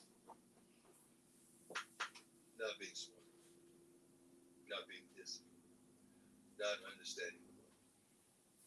That's what that is.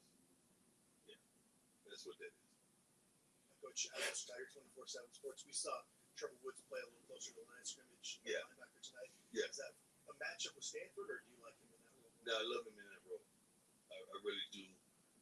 We have some good safeties that we have, and Trevor is that kind of team guy that's going to do whatever he needs to do to help his team, and that's something that I'll do that. And I think he played well. I haven't watched the film yet, but thank God that he's willing to sacrifice what he's accustomed to doing to help us improve ourselves. Coach, Dick Schwartz, the NBR. Just curious about Travis, just his conditioning. What you felt like that? His condition is great. It was just some plays he made, some plays he didn't. Just so happens the plays that he didn't make at the end are magnified, but the plays he made kept us in the game. Hi, Coach. How you doing? Nick Evans, C Sports Report. I remember you said before that Sharp puts on his cape and saves his games. Right. What kind of happened in overtime where maybe there was miscommunication on that play when turning Yeah, first of all, he should have never thrown the ball. Should have never thrown the ball. I don't know if they played it on a replay to show what happened with receivers on that play. Did they show it? Yeah, what happened? I want to see it because I know what happened. I want to see what they showed.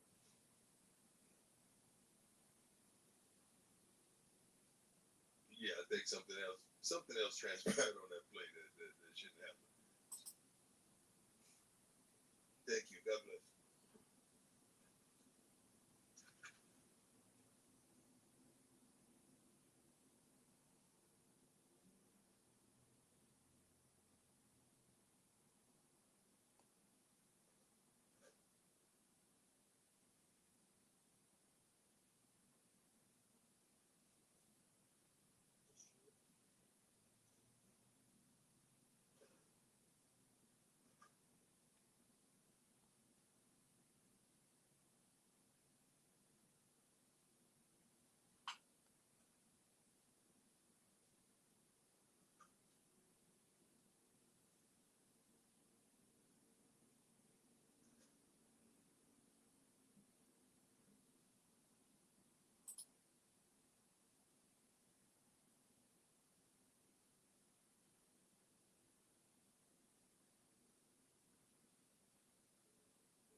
What are the initial emotions after a stunning loss like that? You guys were kind of rolling so much in the first half, and to be sitting here with a loss. I feel like any loss is like you don't really take it as good. I don't think it's feel good losses. I feel like all losses feel the same. Dad was just talking about how he noticed complacency heading into the locker room. Yeah. What was his message about that? I'm not gonna lie, I don't even remember because I was just so like, it's just a different mind frame you gotta get in when you know you're playing 4 quarters.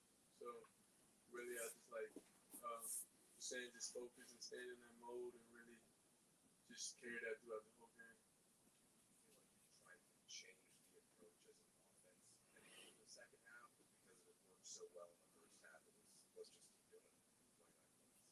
29 points. Well, I'm not sure. I just executed the plays I was calling. I didn't really look at it in the big grand scheme of things.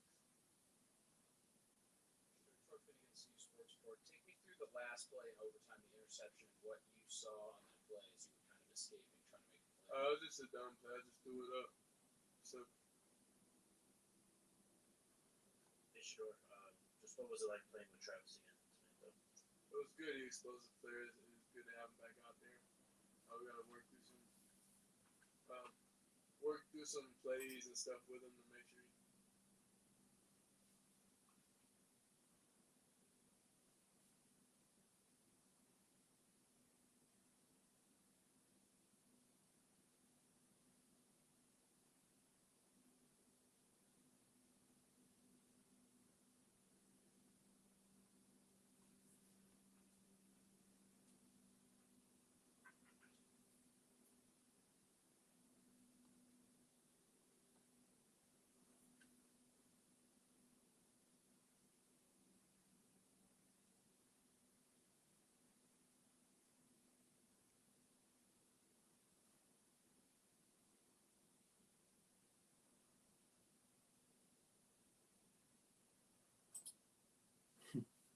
People counting my KD will just get banned.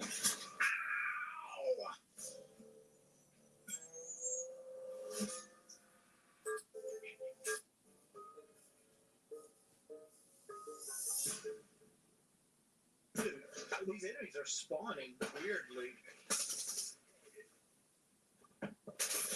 Come on, dude.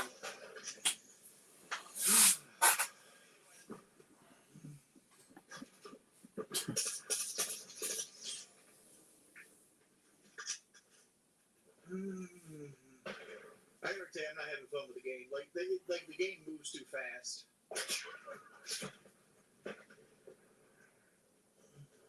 It's like all I see is my enemy team, and it's like.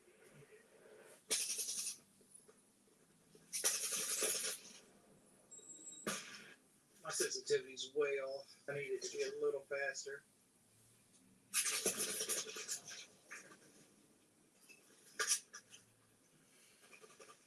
Yep.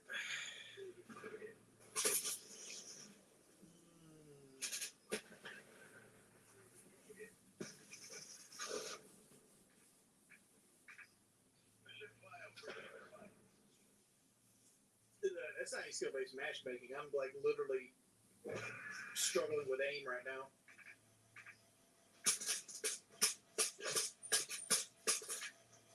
I'm not 2 and 15. I'm like 2 and 4. What was mine? 2 and 5.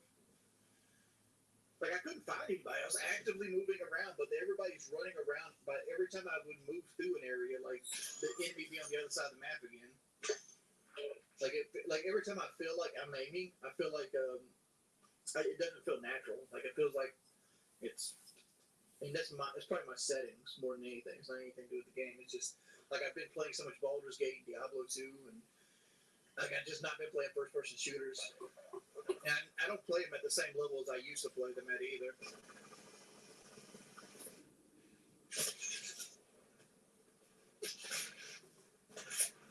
I'm going to say headshots are going to be very key with this extra health.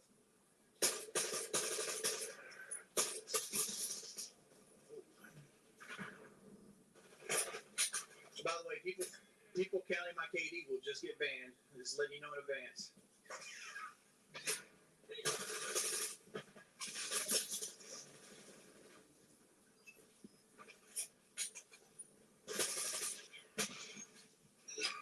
Come on, my friend.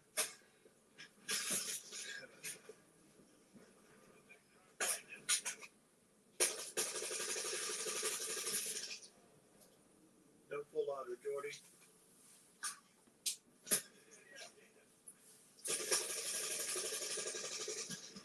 What the fuck was that?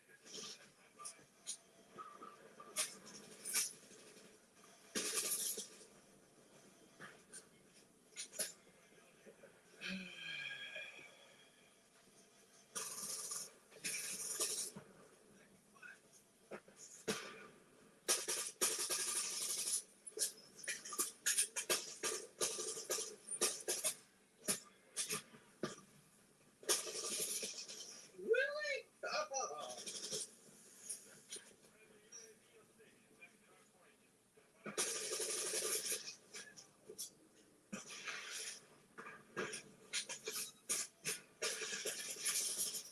Running behind me, like, oh, he's behind. I feel like I should stay on permanent flank watch and just let my team take cut flags. How the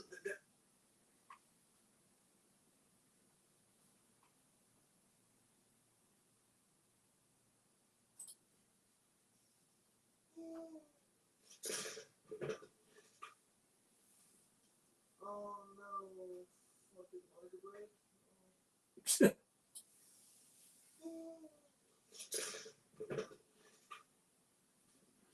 Oh no. What did I do break? It did. And there's your stream of the underdog. Stop it, Satan! God damn it! Little table falls in. Stop it, Satan! God damn it!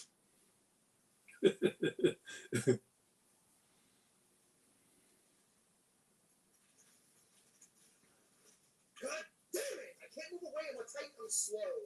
Come on, rest me, please. My res is free. My res is open. Please, stream there. Come on. 20 minutes later.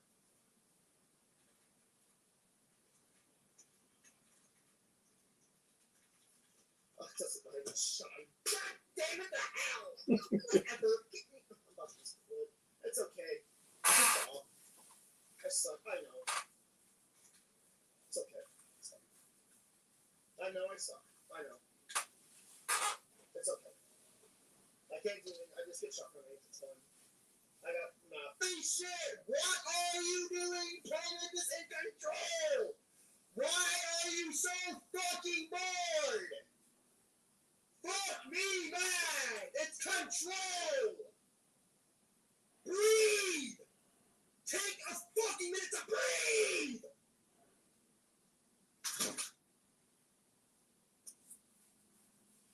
God, this is so fucking lame, bro. Why is this game so fucking lame?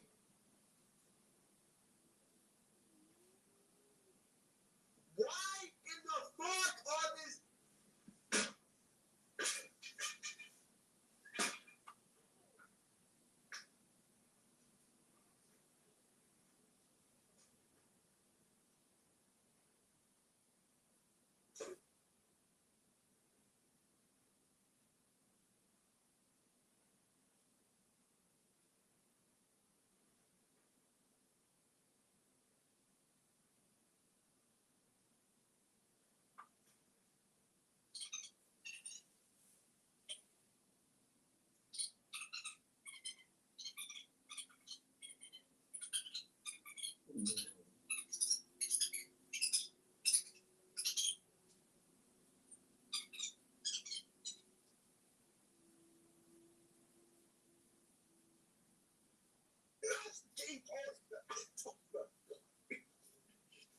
That makes no fucking sense, man!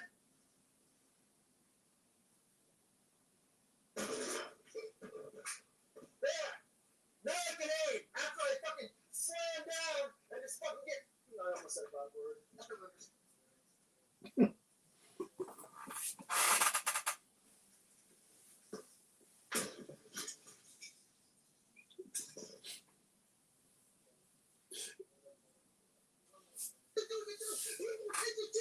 the difference here?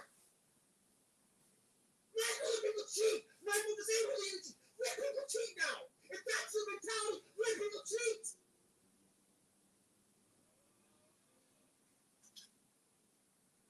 And you don't care that much, then why do you care about cheaters?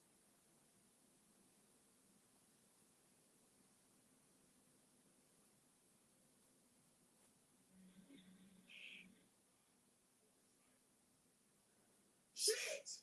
Where's the line, man?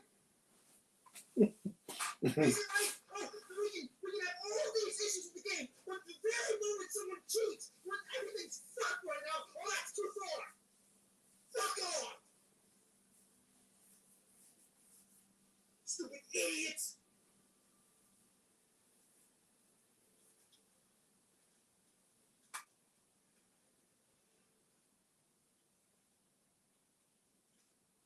Nice camera in general, idiot. There! There! There! Nice camera now, huh? Nice camera. Huh? Nice fucking camera, huh?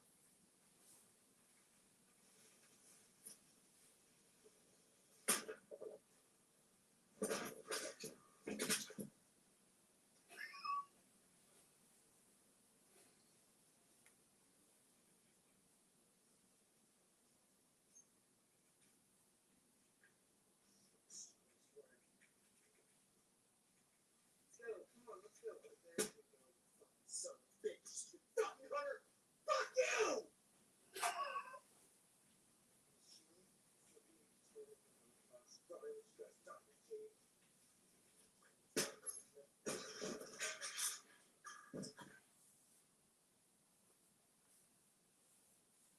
That's all they do is literally Icarus dash. That's all these fuckers do is that Icarus dash. That's all they do.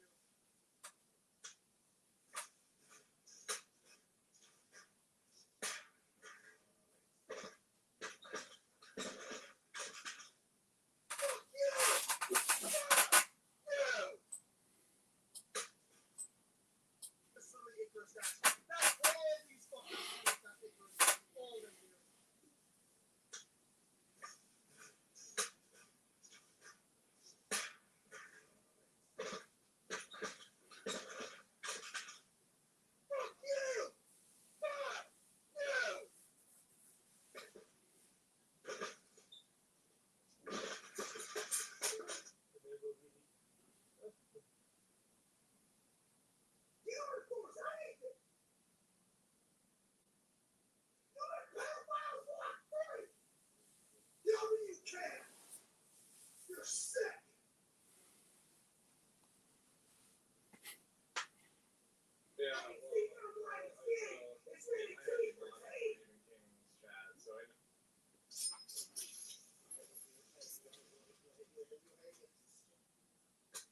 No, I'm not playing World Cup. It's that bullshit. Good. I'm just gonna sit there and go, of course, man. I mean, like, I don't know what we're doing. We're letting a guy who's legally cheating on us, man, honestly. This fucking goddamn camera. I'm about to just steal this camera. Yeah, just adapt to an aimbot. Yeah, I love adapting to cheaters. Don't we love adapting to cheaters? You know, don't we love adapting to cheating in this game? Like, fuck this webcam, bro, honestly.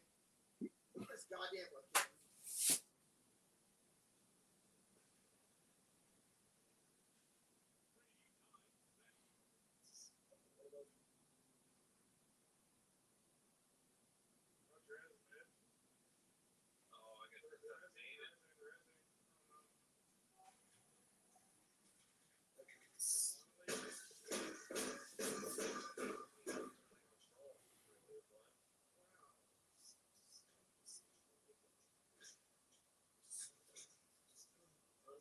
I don't know. Every time I try, it does nothing. I hate it.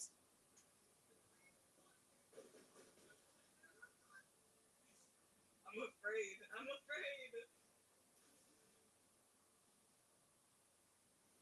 Oh, he's coming in hot. Be careful. He's coming. What's up? He's there. Oh shit! He was standing. What is that shotgun glass, man? What the fuck? I can't do it anymore. What is that?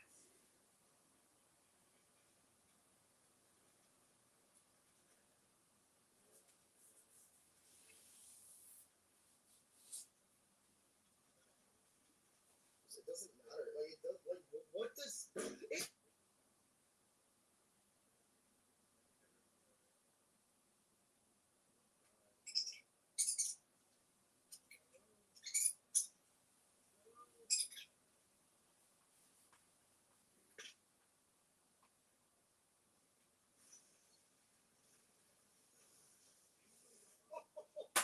Oh my god. Oh, get me out of this game. I'm done. Oh, get me out of this garbage. Oh, get me out of this fucking garbage game. I'm out. I'm done. I'm out. Good night. That's it. That's it for me. That is fucking retarded. Get me out of this fucking. Dude.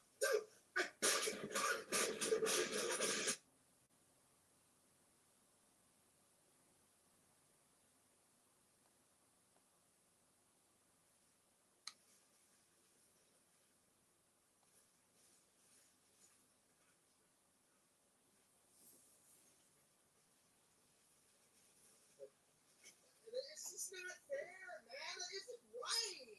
That doesn't need to be in the game. Get me out of there, man. It's so unfair. They need to remove suspended personal. It has to be out.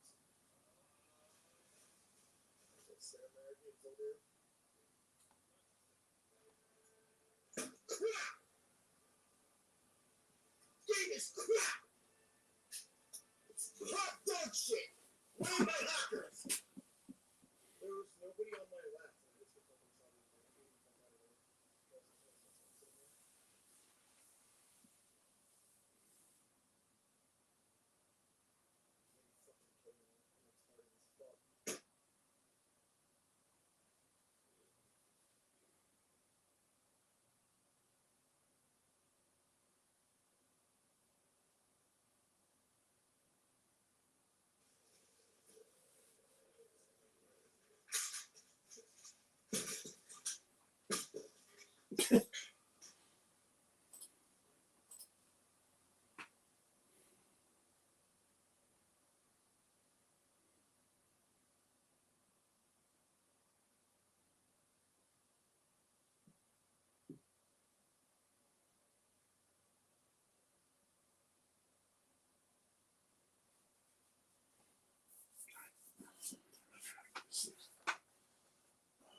Fuck shit up.